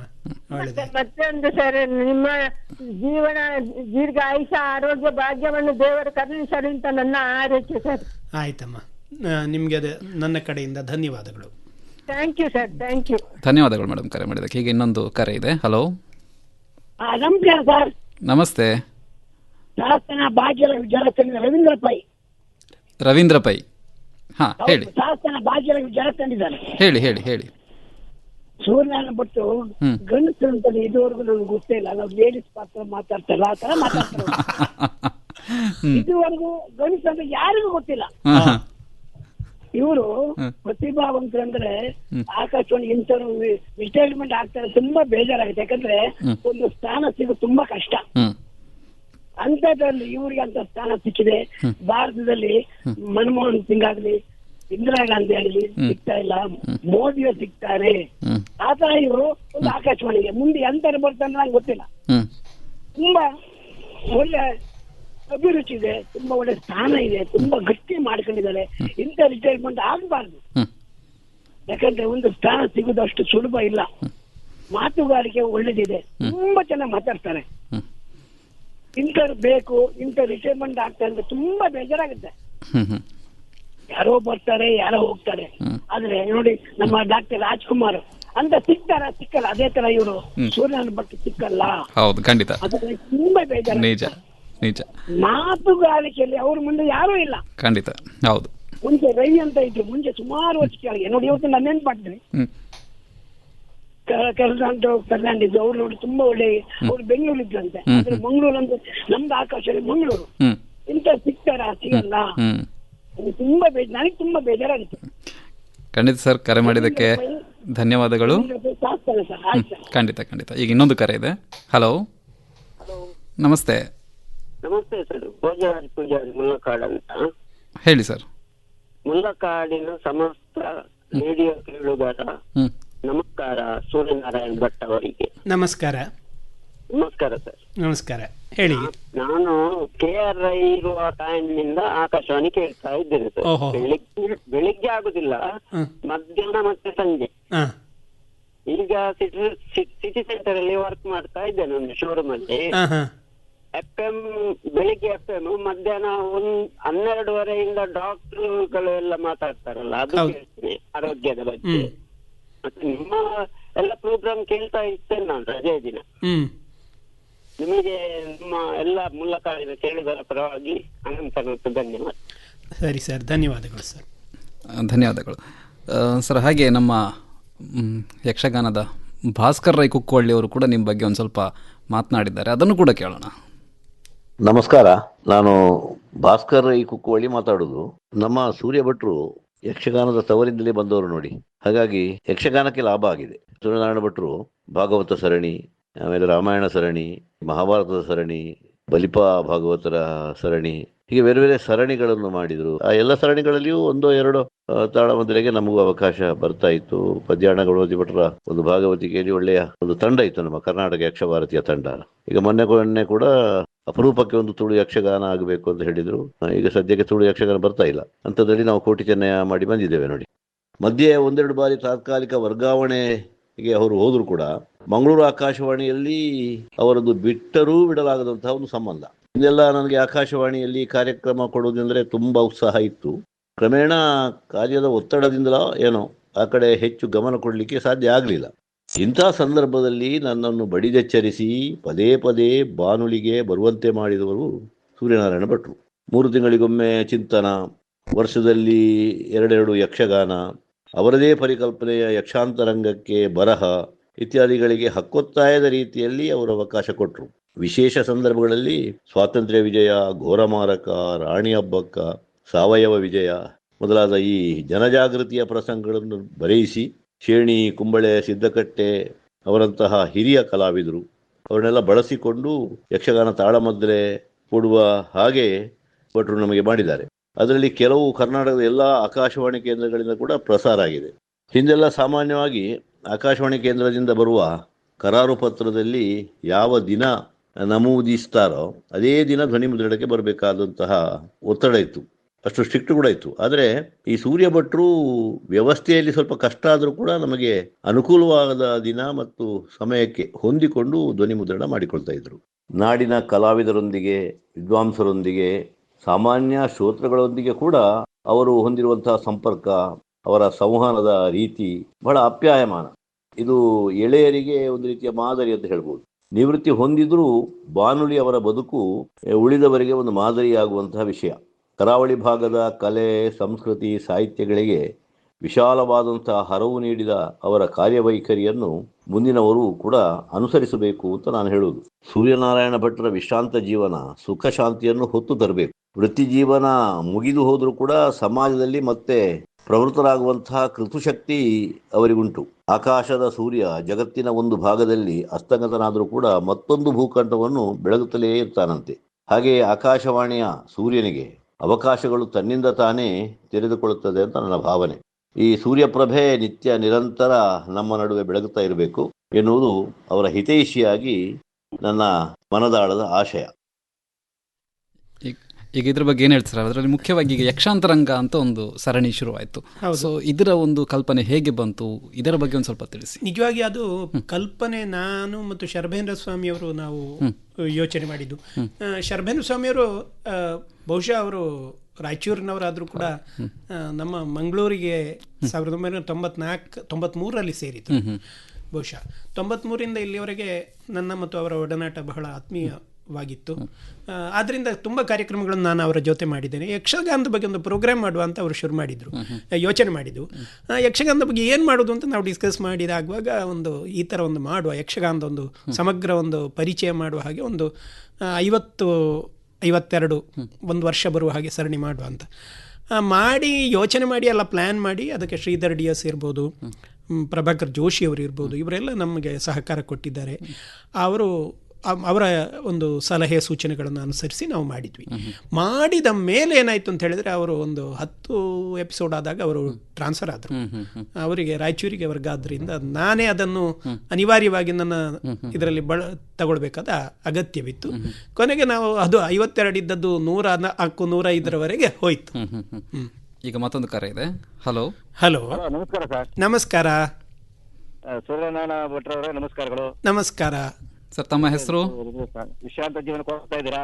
ಹೌದು. ನಮಗೊಂಥರ ನಿರಾಸೆ ಆಗ್ತಾ ಇದೆ. ಒಂಥರ ಉತ್ತಮವಾದ ಪ್ರೋಗ್ರಾಮ್, ನಾಟಕಗಳು ಚೆನ್ನಾಗಿ ಬರ್ತವೆ. ಆಕಾಶವಾಣಿ ಮಂಗಳೂರು ಕೇಂದ್ರ ಅಂದ್ರೆ ಅದೊಂಥರ ನಮಗೆ ಒಂಥರ ನಾಟಕ ಕೇಳೋದಕ್ಕೆ ಒಂಥರ ಹೆಮ್ಮೆ. ತಮ್ಮ ಹೆಸರು ಏನು ಸರ್? ಎಲ್ಲಿಂದ ಫೋನ್ ಮಾಡ್ತಾ ಇದ್ದೀರಾ? ಟೀಮ್ ಚೆನ್ನಾಗಿದೆ ಸರ್. ತಮ್ಮ ಹೆಸರು? ಎಲ್ಲಿಂದ ಫೋನ್ ಮಾಡ್ತಾ ಇದ್ದೀರಾ? ನನ್ನ ಹೆಸರು ಸಿ.ಟಿ. ಚಂದ್ರಶೇಖರ್, ಅತ್ತಿ ಚೌಡೇನಹಳ್ಳಿ, ಹೊಳೆಸೂರು ತಾಲೂಕು, ಹಾಸನ ಜಿಲ್ಲೆ. ನಾನು ಏನಪ್ಪ, ಮೂಲತಃ ನಾನು ರೇಡಿಯೋ ರಿಪೇರಿ ಮಾಡ್ತಾ ಇದ್ದೆ. ಎಷ್ಟೋ ಜನಗಳು ರೇಡಿಯೋ ಕೇಳೋದಕ್ಕೆ ನಾನು ಇದು ಪ್ರೋತ್ಸಾಹ ಮಾಡ್ತಾ ಇದ್ದೆ. ರೇಡಿಯೋ ರಿಪೇರಿ ಮಾಡ್ತಾ ಇದ್ನಲ್ಲ ಅವಾಗ, ಎಷ್ಟೋ ಜನಕ್ಕೆ ಹಾಕೊಟ್ಟು ಇದು ಮಾಡ್ತಿದ್ದೆ. ಮತ್ತೆ ಅವಾಗ ಇನ್ನೊಂದು ವಿಶೇಷ ಏನು ಅಂದ್ರೆ, ಮಂಗಳೂರು ಸ್ಟೇಷನ್ 2 ತರಂಗಾಂತರಗಳು ಬರ್ತಿತ್ತು. ಈಗ ಬರ್ತಾ ಇದೆಯೋ ಗೊತ್ತಿಲ್ಲ. ಒಟ್ಟಿನಲ್ಲಿ AM ತರಂಗಾಂತರ 2ರಲ್ಲಿ ಬರ್ತಿತ್ತು. 2 ತರಂಗಾಂತರಗಳಲ್ಲಿ ಬರ್ತಾ ಇತ್ತು.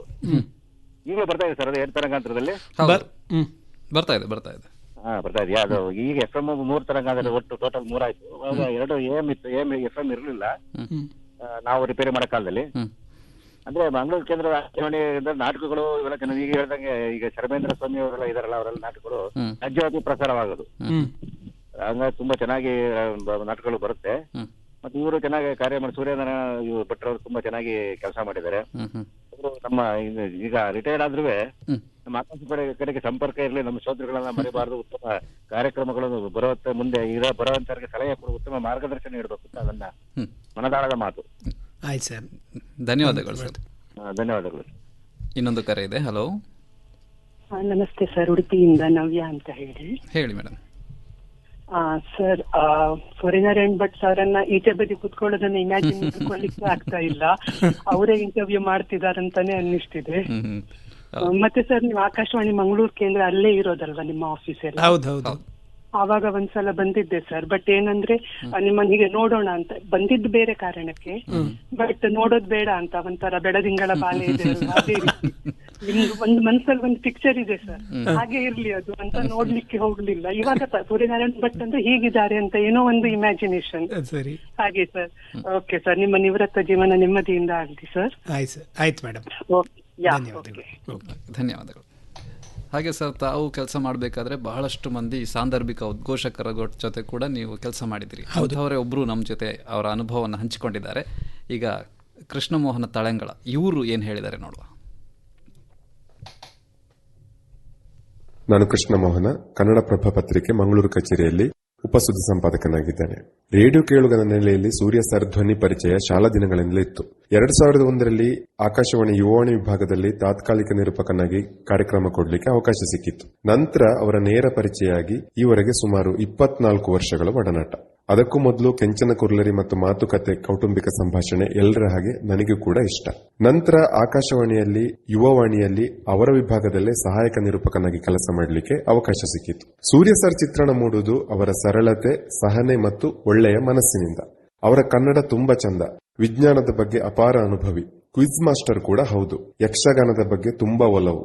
ರೇಡಿಯೋ ಪ್ರಸಾರಕರಾಗಿ ದಶಕಗಳ ಅನುಭವ ಇದೆ. ಆದರೂ ಅವರ ನಡವಳಿಕೆಯಲ್ಲಿ ಯಾವತ್ತೂ ಅಧಿಕಾರಶಾಹಿ ಭಾವ ಇರಲೇ ಇಲ್ಲ. ತುಂಬಾ ಸಲ ನಾನು, ನನ್ನ ಸ್ನೇಹಿತರು ಸಲುಗೆಯಿಂದ ಅವರ ಕಾಲೆಳೆದದ್ದು ಇದೆ. ವಯಸ್ಸಿನಲ್ಲಿ, ಅನುಭವದಲ್ಲಿ ಅವರಿಗಿಂತ ತುಂಬಾ ಕಿರಿಯರಾಗಿರುವ ನಮ್ಮ ಎಲ್ಲ ಕೀಟಲೆಗಳನ್ನು ಸಹಿಸಿಕೊಂಡೇ ಅವರು ಕೆಲಸಗಳಿಗೆ ಅವಕಾಶ ಕೊಡ್ತಲೇ ಬಂದಿದ್ದಾರೆ. ಆಕಾಶವಾಣಿ ಸ್ಟುಡಿಯೋದಲ್ಲಿ ಅವರ ಕಥಾಸಾಗರ, ಯುವ ಪತ್ರೋತ್ತರ, ಮಾತುಕತೆ ಸೇರಿದಂತೆ ಅವರ ತುಂಬಾ ಕಾರ್ಯಕ್ರಮಗಳನ್ನು ಧ್ವನಿಮುದ್ರಿಸುವ ಅವಕಾಶ ನನಗೂ ಸಿಕ್ಕಿದೆ. ಅವರಲ್ಲಿ ನಾನು ಕಂಡುಕೊಂಡದ್ದು ಸಮಯ ಸ್ಫೂರ್ತಿ, ಸ್ಕ್ರಿಪ್ಟೇ ಇಲ್ಲದೆ ನಿರರ್ಗಳವಾಗಿ ಮಾತನಾಡಬಲ್ಲ ತಾಕತ್ತು, ತಡವರಿಸದೆ ಮಾತನಾಡಲು ಸಾಧ್ಯವಾಗುವ ಪದಸಂಪತ್ತು, ಗಡಿಬಿಡಿ ಇದ್ರೂ ತಾಳ್ಮೆ ಕಳೆದುಕೊಳ್ಳದೆ ಸಮಾಧಾನದಿಂದ ನಿಭಾಯಿಸುವ ರೀತಿ. 2006-07ರಲ್ಲಿ ಪ್ರಸಾರವಾದ ಸಂಡೇ ಟ್ಯೂನ್ಸ್ ಸರಣಿಯ ಪ್ರಸ್ತುತಿ ನನಗೆ ರೇಡಿಯೋದಲ್ಲಿ ಸಿಕ್ಕಿದ ತುಂಬಾ ದೊಡ್ಡ ಅವಕಾಶ. ಇದರ ಕಲ್ಪನೆ ಮತ್ತು ಮಾರ್ಗದರ್ಶನ ಡಾಕ್ಟರ್ ಶರ್ಬೇಂದ್ರ ಸ್ವಾಮಿ ಸರ್ ಹಾಗೂ ಸೂರ್ಯನಾರಾಯಣ ಭಟ್ ಸರ್ ಅವರದ್ದು. ಅವರು ಆಗ ಕಾರ್ಯಕ್ರಮದ ಸ್ಕ್ರಿಪ್ಟ್ ಮತ್ತು ನಿರ್ಮಾಣದಲ್ಲಿ ಒದಗಿಸಿದ್ದ ಸ್ವಾತಂತ್ರ್ಯದಿಂದಾಗಿ ಆ ಕಾರ್ಯಕ್ರಮ ತುಂಬಾ ಮಂದಿಗೆ ಇಷ್ಟ ಆಯಿತು. ಮಾತ್ರವಲ್ಲ, ಇವತ್ತೂ ಜನ ಅದನ್ನು ನೆನಪಿಸಿಕೊಳ್ತಾರೆ. ಇದರ ಜೊತೆ ಕೆಟಿ ಗಟ್ಟಿ ಅವರು ರಚಿಸಿದ 2 ಬಾನುಲಿ ಧಾರಾವಾಹಿಗಳಾದ ತಾಳಮದ್ದಳೆ ಮತ್ತು ಕೆಂಪು ಕಳವೆ, ಎರಡೂ ಧಾರಾವಾಹಿಗಳಲ್ಲಿ ನನಗೆ ಪ್ರಮುಖ ಪಾತ್ರ ನಿರ್ವಹಣೆಗೆ ಅವಕಾಶ ಕೊಟ್ಟದ್ದನ್ನು ಯಾವತ್ತೂ ಮರೆಯಲಿಕ್ಕೆ ಸಾಧ್ಯ ಇಲ್ಲ. ರೇಡಿಯೋ ಮೂಲಕ ನನಗೆ ಒಂದು ಗುರುತಿಸುವಿಕೆ ಅಂತ ಸಿಕ್ಕಿದ್ರೆ ಅದರಲ್ಲಿ ಸೂರ್ಯ ಸರ್ ನೀಡಿದ ಅವಕಾಶ ತುಂಬಾ ದೊಡ್ಡದು. ಸೂರ್ಯ ಸರ್, ನಿಮ್ಮ ಮಾತು ಕೇಳಲಿಕ್ಕೆ ನನಗೆ ತುಂಬಾ ಇಷ್ಟ. ಅದು ವಿಷಯ ಎಂತದ್ದು ಗೊತ್ತುಂಟೋ ಅಂತ ನೀವು ಹೇಳುವುದು ಸಾಮಾನ್ಯವಾಗಿ ಬಳಸುವ ಸಾಲು.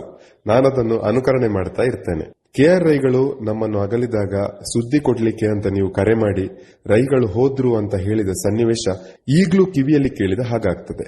ಯಾವುದೇ ಸನ್ನಿವೇಶವನ್ನು ನೀವು ತಮಾಷೆಯಿಂದ ನಿಭಾಯಿಸುವ ರೀತಿ ನನ್ನ ಪಾಲಿಗೆ ಒಂದು ವಿಸ್ಮಯ.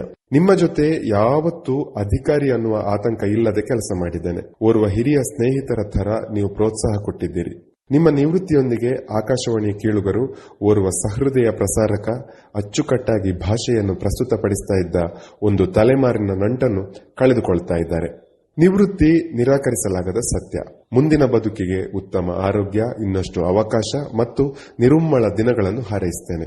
ನಿಮ್ಮದೇ ಧಾಟಿಯಲ್ಲಿ ಹೇಳುವುದಾದ್ರೆ ಮತ್ತೆ ನಿಮ್ಮ ಭೇಟಿ ಇದೇ ಜಾಗದಲ್ಲಿ ಆಗಾಗ ಆಗ್ತಾ ಇರಲಿ ಅಂತ ಆಶಿಸ್ತೇನೆ. ನಮಸ್ಕಾರ.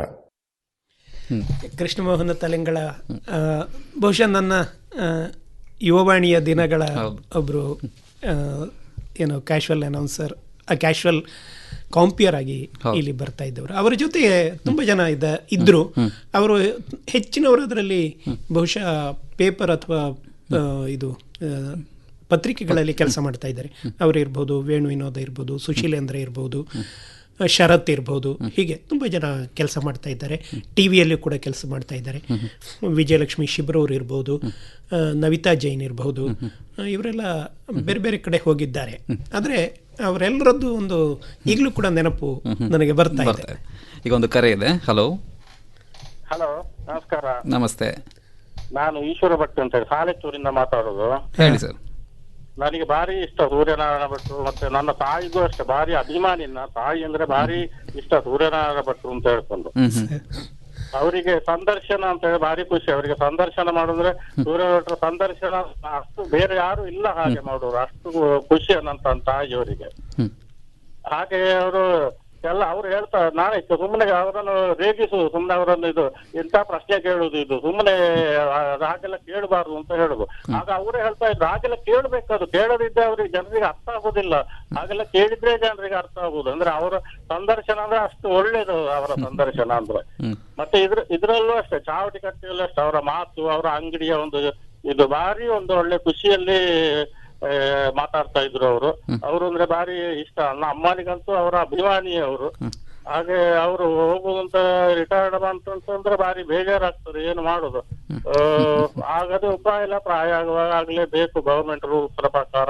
ಇನ್ನೂ ಕೆಲವು ವರ್ಷ ಇರ್ಬೇಕು ಅಂತ ಇತ್ತು. ಅವರು ಒಂದು 10-15 ವರ್ಷ ಆದ್ರೂ ಇರ್ಬೇಕು ಅವರು ಆಕಾಶವಾಣಿಯಲ್ಲಿ. ಅವ್ರು ಇಲ್ಲ ಇದ್ರೆ ಬೇಜಾರಾಗ್ತದೆ. ಅಂದ್ರೆ ಅವರ ಸಂದರ್ಶನ ಅಂದ್ರೆ ಅಷ್ಟು ಒಳ್ಳೇದು. ಕೆಲವು ಪ್ರಶ್ನೆ ಕೇಳುವಂತದ್ದು ಅಂತ ಹೇಳಿದ್ರೆ ಅದು ಅಷ್ಟು ಒಂದು ಒಳ್ಳೇದು. ಇದು ಸಂದರ್ಶನ ಭಾರಿ ಖುಷಿ ಆಗ್ತಾ ಇತ್ತು. ಆದ್ರೆ ಇನ್ನು ಇಲ್ಲ ಅಂತ ಹೇಳ್ಕೊಂಡು ಭಾರಿ ಬೇಜಾರು. ಎಂತ ಮಾಡುದು, ಅವ್ರು ಬೇಕಿತ್ತು ಅಂತ ಹೇಳುವಂತ ಒಂದು ಅಭಿಮಾನ ಅವ್ರಿಗೆ ಅಂದ್ರೆ ಅಷ್ಟಿಷ್ಟ ಅಷ್ಟವರೇ ಇಂಥವ್ರು ಯಾರು ಇಲ್ಲ. KR ರೈಗಳಿದ್ರು. KR ರೈಗಳಿರುವಾಗ ಭಾರಿ ಒಂದು ಖುಷಿ. ಅವ್ರು ಮಾತಾಡುವ ರೀತಿ, ಅವರ ಇದು ಭಾರಿ ಖುಷಿ. ಅವ್ರು ಇಲ್ಲ ಅಂತ ಭಾರಿ ಬೇಜಾರು. ಹಾಗೆ ಇವ್ರು ಇಲ್ಲ ಅಂತ ಭಾರಿ ಬೇಜಾರಾಗ್ತದೆ. ಅವ್ರ ರಿಟೈರ್ಮೆಂಟ್ ಅಂತ ಹೇಳಿದ್ರೆ ತುಂಬಾ ಬೇಜಾರಾಗ್ತದೆ. ಹಾಗೆ ಅವರು ಮುಂದೆ ಒಳ್ಳೇದಾಗ್ಲಿ ಅಂತ ಹೇಳಿ ನಮ್ಮ ದೇವರ ಹತ್ರ ಕೇಳಿಕೊಳ್ಳುದು. ನಾವು ಹಾರೈಕೆ ಮಾಡ್ಲಿಕ್ಕೆ, ನಾವೊಂದು ಹಾರೈಕೆ ಮಾಡುದು ದೇವರ ಹತ್ರ ಕೇಳಿಕೊಳ್ಳುವಂತ. ಅವರಿಗೆ ಮುಂದೆ ಇನ್ನು ಒಳ್ಳೇದಾಗ್ಲಿ, ಇನ್ನೂ ಒಳ್ಳೆಯ ರೀತಿಯಲ್ಲಿ ಅವರು ಬದುಕಲಿ ಅಂತ ಹೇಳಿಕೊಂಡು ಆಶಯ ನಮ್ದು. ಆಯ್ತು ಈಶ್ವರ ಭಟ್ರೆ, ಧನ್ಯವಾದಗಳು ನಿಮ್ಗೆ. ಮತ್ತೊಂದು ಕರೆ ಇದೆ ಈಗ. ಹಲೋ ಹಲೋ ಹಲೋ, ನಾನು ಕಾರ್ಕಳ ಬಳಿ ದಾಮೋದರಾಚಾರ್ಯ ಮಾತಾಡ್ತೇನೆ ಸರ್. ದಾಮೋದರಾಚಾರ್ಯ ಪಾಂಡ್ಲೆ ಯಾನ ಮಾಳ್ವ ಕಾಲೇಜ್ ಇಪ್ಪನಾಗ ಸರ್ ರಮೇಶ್ ಭಟ್ ನೋಟಿಗೆ ಈಗ ಇತ್ತು ನಂದು ಯಾನ್ ಅವ್ರು ಕೆಲಸ ಮಾಡ್ತಾ ಮಾಡ್ತಾ ಕೆಲಸ ಆಮೇಲೆ ಈ ಆಕಾಶವಾಣಿ ಬರ್ಪ ನಾನು ಆಪೋರ್ತೀನಿ ಎನ್ನದಿರ್ತೀವಿ ಇದನ್ನು ತೂಟ ಇದ್ದ ಪಾತ್ರ ಕೆಲಸ ಮಾಡ್ತೊಂದಿತ್ತ ಅಂದ ಅವ ರಮೇಶ್ ಭಟ್ರು ಮುರಾನಿ ತಿಕ್ಕೇಳಿ ಎಂಟಿಗೂ ಆಲ ಅದು ಮಾತಾಡ್ನಾಗ ದುಂಬದಲ್ಲ ಕಣೆ ಅಂಚೆ ನೋಡ್ಲಿ ದೇವರ ಪೂಜೆ ಮುಕ್ತೇಶ್ವರ ಅದುಲ್ಲ ಇರುತ್ತೆ ಅಂದ ಓಕೆ. ಈ ಸರ್ತಿ ಆಕಾಶವಾಣಿ 2 ಜನ ರಿಟೈರ್ಡ್ ಆಗಿಲ್ಲ ಕಾಣ್ತಾರೆ. ಮೂಲ ನಮ್ಮನ ಬಾಂಬೆ ರಿಟೈರ್ಡ್ ಆಗ್ತದೆ ಬರ್ತದೆ ಊರು ಸಟ್ಲಾದೆ ಎಂಕೆಲ್ಲ ಅಲ್ಪ ಕತ್ತಿ ಮಾತ್ರ ರಿಪೇರಿ ಮಾಡ್ತಂಪೇರಿ ಆರು ಬಂದಿದೆ ಈ ಇತ್ತಲ್ಲ ರೇಡಿಯೋ ಕೇಳುವಲ್ಲ ಅನ್ನು ಕೇಳಿದೆ. ಆರು ಬಂದ ರೇಡಿಯೋ ಚಾಲ ಇರ್ತದೆ. ಆರು ಬಂದಿದೆ ನಿಂಚಿಂಚಿದ ಬೊಂಬೆ ಎಲಡಮ್ಮ ಸ್ಟೇಷನ್ಗೆ ವರ್ಗಾವಣೆ ಅದು ಈ ಸರ್ತಿ ರಿಟೈರ್ಡ್ ಆದ್ ಬರ್ತದೆ ನಮ್ದು. ಅದಕ್ಕೆ ಆದ ಬಂದೆ ಸುಳ್ಳು ಬಟ್ಟು ಮುಳ್ಳಿ ಆದ್ರೆ ಈ ಸರ್ತಿ ರಿಟೈರ್ಡ್ ಆಗ್ತಾರೆ ಆದ ಪಾತ್ರ ನನಗೆ ಅಂದ ಅದಕ್ಕೆ ಬುತ್ತಿ ಪಾತ್ರ ನನಗಿನ ತೂಕ ಬಂದಿದೆ. ಈ ಯಕ್ಷಗಾನದ ಬಗ್ಗೆ ಹೆಚ್ಚು ಒಲವು ಪಡಬಹುದು. ಎರಡು ಜನಕ್ಕೆ ಸಂದರ್ಶನ ಮಾಡಿದ ಸರ್, ಭಾರಿ ಖುಷಿ ಆಗ್ತದೆ. ಓರೋಗೊಂದು ವಿಶೇಷವಾದ ಏನಾದ್ರು ಗಣ್ಯ ವ್ಯಕ್ತಿ ಕೇಂದ್ರ ಜನಕ್ಕೆ ಮನ ಮುಟ್ಟುವಂತಿಲ್ಲ. ಈಗ ದುಃಖ ಬರ್ತದೆ, ಕಠಿಣ ಕಷ್ಟದ ವಿಷಯ ಮನವರಿಕೆ ಮಾಡ್ತಾ ನಿಂತಾರೆ.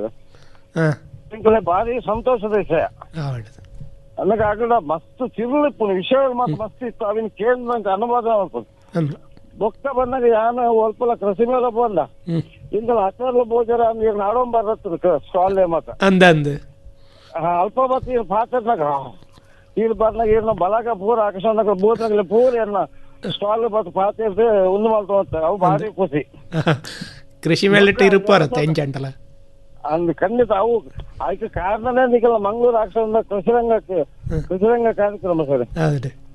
ಅಂದ್ ಬಗ್ಗೆ 2019 ಸುಬ್ರಹ್ಮಣ್ಯರು ನಮ್ಮನ ಕಲ್ಕೋರೇನ ಸಾಹಿತ್ಯ ಸಮ್ಮೇಳನಗ ಈರುಳ ಸದಾನಂದ ಹೊಲ್ಲಲ ಎನ್ನ ವಿಷಯಗಳು ಕಾಲು ಗಂಟೆ ಕಚ್ಚಿದ ವಿಷಯ ಬೊಕ್ಕ ಗೆಜ್ಜೆ ಕಚ್ಚಿದ ವಿಷಯ ಮತ್ತೆ ಮಸ್ತ್ ಸಂಭಾಷಣೆ ಮಾಡ್ತಾರೆ. ಅವೇನು ಕೇಂದ್ರ ಅವೇ ಪೊರ್ಚುಗು ಆಕ್ಷನ್ ನೀರು ಪಾತ್ರೆ ಏನೋ ಸುದ್ದಿ ಕತ್ತಿ ಮಾತ್ರ ಒಂದಿಗೆ ಮೂರು ಗೆಜ್ಜೆ ಕತ್ತಿ ಒಂದಿಗೆ ಅಂದ್ರೆ ಆನೆ ನಿಗಳು ಫೋನ್ ಮಾಡ್ತಾರೆ ಬೊಕ್ಕ ಮೂಜಿ ಗೆಜ್ಜೆ ಕತ್ತಿ ಆನೆಗೆ ಹೋತು ಒಂದು ಅಡ್ವರ್ಟೈಸ್ಮೆಂಟ್ ಲೆಕ್ಕ ಅಂಡತ್ತ ಅವೇನೋ ಎಂತ ಕೇಂದ್ರ ಎಂಟು ರೇಡಿಯೋ ಕೇಳ ಟಿವಿ ಮಾತ್ರ ತೂಪುಜ ಬರ್ತದೆ ಅಂಥದ್ದು ಮೂಲ ಉಳ್ಳಾರ ಗೊತ್ತಾಗ ಬತ್ತೆ ಕೊಡ್ತೇನೆ ಅಲ್ಪ ಬೊಕ್ಕ ಈ ಮಾಧ್ಯಮ ಕೇಂದ್ರ ಆಕ್ಷವಾಣಿ ಬಾರಿ ಮುಂದೆ ಏನ ಶ್ರೇಷ್ಠವಾದ ಕಾರ್ಯಕ್ರಮ. ಈ ತಿಂಗಳು ಬರ್ತಿದ್ದು ಪೋಯ್ ತಿಂಗಳು ಸರ್ ಆ ಗಂಗಾರತ್ನ ಮುಗಲಿ ಕೌಟುಂಬಿಕ ಚರ್ಚೆ ನಿಂತದೆ. ಅವು ಭಾರಿ ನಿರೀಕ್ಷೆ ಹಿಡಿತ ಅವು ಮಲ್ತಿದಾರ ಕಡೆ ಆಗ್ಬಿಟ್ಟಲ್ಲ ಆಗ ಇನ್ನೆರಡು ಮಲ್ತದೆ ಆ ಗಂಗಾರತ್ನ ಮುಗುಲಿನ ಸೇರ್ಸೋದು ಮಲ್ಪಲೆ ಅವು ಒಂದು ಎರಡು ಕಾರ್ಯಕ್ರಮ ಈಗ ಕಡೆ ಆಯ್ತು ಮಾತ್ರ ವಿಷಯ ಇಪ್ಪತ್ತು ಸರ್ ಅವು ಅದು ದೇವನ ಪಾತ್ರನ ಕೇಂದ್ರ ಭಾರಿ ಖುಷಿ ಆಗ್ತದೆ. ಒವೇ ಒಂದು ತುಳುತ್ತಾರೆ ಕನ್ನಡ ಪಾತ್ರನಾಗ ಒಕ್ಕ ವ್ಯಕ್ತಿ ರಿಟೈರ್ಡ್ ಅನ್ನ ಬಂತೀರ ಬೋಡುತ್ತದೆ ಅಂತ ಹೇಳ್ತಿದ್ರು ಅವು ಸಮಾಜ ಸಹಜ ಸ್ವಲ್ಪ ಆಪಿಸಿದ್ದಾರೆ ಬರಾಕತ್ತಿತ್ತು ಏನೇನಾ ಸಂದರ್ಶನ ಮಲ್ಪಲಿ ಡಿಸೆಂಬರ್ ಬಂತು ಇದೇ ಮಲ್ಪರ ಆತಜಿ ತೂಕ ದುಂಬು ಮಸ್ತ್ ಜನ ಅಂದ್ರಪ್ಪ ಇದು ಫೋನ್ ಮಾಡ್ತು ಪಾತ್ರ ಇಪ್ಪು ಸರ್ ಬಲೆ ಓಕೆ ಈಗ ಮುಂದಿನ ಕರೆ ತಗೋಣ. ಹಲೋ ಹಲೋ ನಮಸ್ಕಾರ. ನಮಸ್ತೆ. ಚನ್ನಬಸವ ಪುತ್ತೂರ್ಕರ್ ಅಂತ ಸರ್, ಉಡುಪಿಯಿಂದ. ಹೇಳಿ ಸರ್. ನನ್ಗೆ ತುಂಬಾ ಖುಷಿ ಆಗ್ತಾ ಇದೆ ಸರ್. ನೀವು ಅದೇ ಸಮಯದಲ್ಲಿ ತುಂಬಾ ಸ್ವಲ್ಪ ಬೇಸರನೂ ಆಗ್ತಿದೆ. ಯಾಕಂದ್ರೆ ಸರ್ಕಾರಿ ವೃತ್ತಿ ಅಂದ್ರೆ ಹಾಗೇನೆ, ಹೌದು, ಒಂದಲ್ಲ ಒಂದಿನ ನಿವೃತ್ತಿ ಆಗ್ಲೇಬೇಕು ವಯಸ್ಸಾದಾಗ, ವಯೋ ನಿವೃತ್ತಿ ಅಂತ. ಹೌದು, ಅದು ಇರ್ಲಿ ಬಿಡಿ, ಅದು ಇದ್ದದ್ದೇ. ನನಗೆ ಈ ಮಂಗಳೂರು ಆಕಾಶವಾಣಿಯಲ್ಲಿ ಕಾರ್ಯಕ್ರಮ ಕೊಡ್ಬೇಕಂತ ಸುಮಾರು ಆಸೆ ಇತ್ತು, ಸುಮಾರು 20-30 ವರ್ಷದ ಹಿಂದೆ. ಆವಾಗ ಬಂದಾಗ ನಿಮ್ಮ ಧ್ವನಿ ಸರಿ ಇಲ್ಲ, ಇನ್ನೊಮ್ಮೆ ನೋಡೋಣ ಅಂತ 1-2-3 ಸರಿ ವಾಪಸ್ ಕಳ್ಸಿದ್ರು. ಆ ನಂತರ ಅದ್ರ ಆಸೆನೆ ಬಿಟ್ಬಿಟ್ಟೆ. ಆಮೇಲೆ ಟ್ರಾನ್ಸ್ಫರ್ ಆಗಿ ಬೇರೆ ಬೇರೆ ಕಡೆ ಎಲ್ಲ ಹೋದೆ. ಆ ಕಡೆ ಚಿತ್ರದುರ್ಗ ಹೋದಾಗ ಅಲ್ಲಿ ನನಗೆ ಅವಕಾಶ ಸಿಕ್ಕಿತ್ತು ಆಕಾಶವಾಣಿಲೆಲ್ಲ. ಅಲ್ಲಿಂದ ಮತ್ತೆ ಈಗ ಮರಳಿ ಮತ್ತೆ ಊರಿಗೆ ಬಂದಾಗ ಒಂದು 2-3 ವರ್ಷದ ಹಿಂದೆ ನಮ್ಮ ಸೂರ್ಯನಾರಾಯಣ ಭಟ್ರು, ಈಗಿನ ನಿವೃತ್ತರಾಗಿರುವವರು, ಅವರು ಕರೆದು ಒಂದು ಅವಕಾಶ ಕೊಟ್ರು ಎಲ್ಲ ಚಿಂತನೆ ಪ್ರಸ್ತುತಪಡಿಸ್ಲಿಕ್ಕೆ. ಅವರ ಒಂದು ಆತ್ಮೀಯತೆ ಎಷ್ಟು ಇತ್ತಂದ್ರೆ ನಾವು ಯಾವ್ದೋ ಕಾಲದ ಸ್ನೇಹಿತರು ಅನ್ನೋ ತರ ಇತ್ತು. ಅಷ್ಟು ಪ್ರೀತಿ ವಿಶ್ವಾಸದಿಂದ ಬರಮಾಡಿಕೊಂಡ್ರೆ ನನಗೆ ಒಳ್ಳೆ ಒಂದು ಅವಕಾಶ ಕೊಟ್ಟರು. ಇದಕ್ಕೆ ಕಾರಣ ನಮ್ಮ ಹಾಸನದ ಈಗಿನ ನಿರ್ದೇಶಕರಾಗಿರೋ ಅರ್ಕಲ್ಗೂಡು ಮಧುಸೂದನ್ ಅವರು. ಅವರ ಮಾತಿನ ಮೇಲೆ ನಾ ಸೂರ್ಯನಾರಾಯಣ ಒಂದು ಭೇಟಿಯಾದೆ. ಅವರು ಬಾರಿ ತುಂಬಾ ಚೆನ್ನಾಗಿ ಪರಿಚಯ ಮಾಡ್ಕೊಂಡು ಆತ್ಮೀಯತೆಯಿಂದ ಕಾರ್ಯಕ್ರಮ, ಕೆಲವೊಂದು ಸ್ಕ್ರಿಪ್ಟ್ ಅವರೇ ಕೊಟ್ರು, ಕೆಲವು ನನ್ನ ಆಯ್ಕೆಗೆ ಬಿಟ್ರು. ಪ್ರತಿ ವರ್ಷ ಒಂದು 4-5 ಕಾರ್ಯಕ್ರಮಕ್ಕೆ ಅವಕಾಶ ಕೊಡ್ತಾ ಇದ್ರು. ಮತ್ತೆ ಅವರ ಕಾರ್ಯಕ್ರಮಗಳನ್ನ ನಾನು ತುಂಬಾ ಕೇಳ್ತಿದ್ದೆ, ಯಾಕಂದ್ರೆ ನನಗೆ ಬೆಳಗಾಗೋದೇ ರೇಡಿಯೋದಿಂದ. ಅವರದ್ದು ಸಾಂಸ್ಕೃತಿಕ, ಸಾಹಿತ್ಯಿಕ, ಕೃಷಿರಂಗ, ಚಾವಡಿಕಟ್ಟೆ, ಯಕ್ಷಗಾನ, ವೈಚಾರಿಕ ಕಾರ್ಯಕ್ರಮಗಳು ಹೀಗೆ ಎಲ್ಲಾ ಕಾರ್ಯಕ್ರಮಗಳಲ್ಲೂ ಅವರ ಧ್ವನಿ ಇದ್ದೇ ಇತ್ತು. ಆ ಧ್ವನಿಯಲ್ಲಿರುವ ಒಂದು ಮೌಲಿಕ ಚಿಂತನೆಗಳು, ಆಶಯಗಳು, ಇವೆಲ್ಲ ನನಗೆ ಭಾರಿ ಇಷ್ಟ ಆಗದು. ಇದು ಸೂರ್ಯನಾರಾಯಣ ಭಟ್ರು, ಈ ವಾಯ್ಸ್ ಸೂರ್ಯನಾರಾಯಣ ಭಟ್ರು, ಈ ಕಾರ್ಯಕ್ರಮ ಅಂದ್ರೆ ಹಿಂಗೆ ಇರ್ಬೇಕಿತ್ತು ಇದೆ ಅಂತ ತುಂಬಾ ಖುಷಿ ಆಗುತ್ತೆ. ಆ ಪ್ರತಿಯೊಂದು ಕಾರ್ಯಕ್ರಮದ ಯಶಸ್ಸಿನ ಹಿಂದೆ ನಮ್ಮ ಸೂರ್ಯನಾರಾಯಣ ಭಟ್ರ ಒಂದು ಏನು ಕೈವಾಡ ಅಥವಾ ಚಿಂತನೆ, ಮುನ್ನೋಟಗಳು ಇರ್ತಿತ್ತು. ಬಟ್ ಮುಂದಿನ ದಿನಗಳಲ್ಲಿ ಅಂತ ಅವಕಾಶ ಕಡಿಮೆ ಆಗುತ್ತೆ. ಆದ್ರೂ ಅವರು ನಿವೃತ್ತಿ ಆದ್ರೂ ಆಕಾಶವಾಣಿಗೆ ಒಂದು ಮಾರ್ಗದರ್ಶಕರಾಗಿ, ಸಲಹಾಗಾರರಾಗಿ ಇರ್ಲಿ ಅಂತ ನಾನು ಆಸೆ ಪಡ್ತೀನಿ. ಧನ್ಯವಾದಗಳು ಸರ್ ಕರೆ ಮಾಡಿದ್ದಕ್ಕೆ. ಮುಂದಿನ ಕರೆ ಹತ್ರ ಹೋಗೋಣ. ಹಲೋ, ನಮಸ್ತೆ. ನಮಸ್ತೆ ಸರ್, ತಮ್ಮ ಹೆಸರು, ಎಲ್ಲಿಂದ ಫೋನ್ ಮಾಡ್ತಾ ಇದ್ದೀರಾ? ಜಗನ್ನಾಥ, ಬೆಳ್ತಂಗಡಿ ತಾಲೂಕು, ಪಿಲ್ಯ ಗ್ರಾಮ, ಪಿಲಿಕುಡೆಯಲ್ಲಿ ಮನೆ. ಹೇಳಿ ಸರ್. ಸೂರ್ಯನಾರಾಯಣ ಭಟ್ರ ತುಳುಟು ಮಾತಾಡ್ಬೇಕಾರೆ ಒಂದು ಕೆಲವು ಕಾರ್ಯಕ್ರಮವನ್ನು ಪೂರ ಕೊಟ್ಟು ನಿಂತೇರಿ. ಅಂದ್ರೆ ಇನಿ ಅರೆ ನಿವೃತ್ತಿ ಅವ್ರನ್ನೆಲ್ಲರೂ ಬಂದಾಗ ಎಂಕ್ಲೆ ಒಂಚೂರು ಬೇಜಾರಲ್ಲ ಹಾಕೊಂಡು ಅರೆ ಆರೋಗ್ಯಂಚ ಖುಷಿ ಹಾಕೊಂಡ ಬೇಜಾರು ಹಾಕೊಂಡು ಅಂದ್ ಗೊತ್ತು ಜನ ಎಂಕ್ಲೆ ಮಸ್ತ್ ಬೇಜಾರ ಎಡ್ಡೆ ಕಾರ್ಯಕ್ರಮವನ್ನು ಪೂರ ಕೊಡ್ತಾರೆ. ಅಂದ್ರೆ ನಾ ವಾರದ ಪಟ್ಟ ಅಂಗಡಿ ಏರು ಬರ್ತಿರ್ ಗೊತ್ತು ಜವಲ ಬಾರಿ ಖುಷಿ ಬರೋಯ್ತು ನಂಗೆ. ಅವು ಎಂಕ್ಲೆಗ್ಲಿದ್ದ ಗೊತ್ತುಜ್ಜಿ ಇತ್ತೆ ಬಟ್ರದಾನೆ ಪಾತಿರ್ಗೆ ಯಾರು ಪಾನಿ ಇತ್ತಂದ್ರೆ ಕುಲೊಂದೆರಡ ಇತ್ತೆ ಪಾತೆರದಾಲ ಇಜ್ಜಿ ಪಾತೆರದಾಲ ಇಜ್ಜಿ ಬಯ್ಯ ಮುಟ್ಟ ಕಾರ್ಯಕ್ರಮದ ಯಾರನ್ನೆಲ್ಲ ಬಯ್ಯ ಮುಟ್ಟ ಎಲ್ಲ ಫೋನ್ ಬರೋದೇ ಪುಂಡಿ ಒಂದು ನನ್ನದ ಜೀವನ ನೆಮ್ಮದಿ ಸಂತೋಷ ಇಪ್ಪ ಬಂದ್ರೆ ನಮ್ಮ ಎಡ್ಲಿಯ ಶುಭ ಹಾರೈಕೆ ಸರ್. ಆವಡ ನೀರಿನ ಹಾರೈಕೆ ಎಂಕ್ ದುಂಬುಕ್ ಎಡ್ಡೆ ಆವಡ ಪಂಪಿನ ಒಂದು ಪಂಪಿನ ಹಾರೈಕೆನೆ ಎಂಕ್ ಆಶೀರ್ವಾದ. ನನ್ನ ಎಡ್ಡೆ ಕಾರ್ಯಕ್ರಮ ಬರೋಡು ಒಂದು ಆಶಯ ರೇಡಿಯೋ ಬರ್ಪುಂಡು ಬರೋಡು ಬೊಕ್ಕ ದನವಂಡ ಒಂಜಿ ಪ್ರಾಮಾಣಿಕತೆ ಬೊಕ್ಕ ಒಂಜಿ ಮೋಸ ಇಜ್ಜಂದ ಮಾಧ್ಯಮ ಬಂಡ ಆಕಾಶವಾಣಿ ಮಾತ್ರ.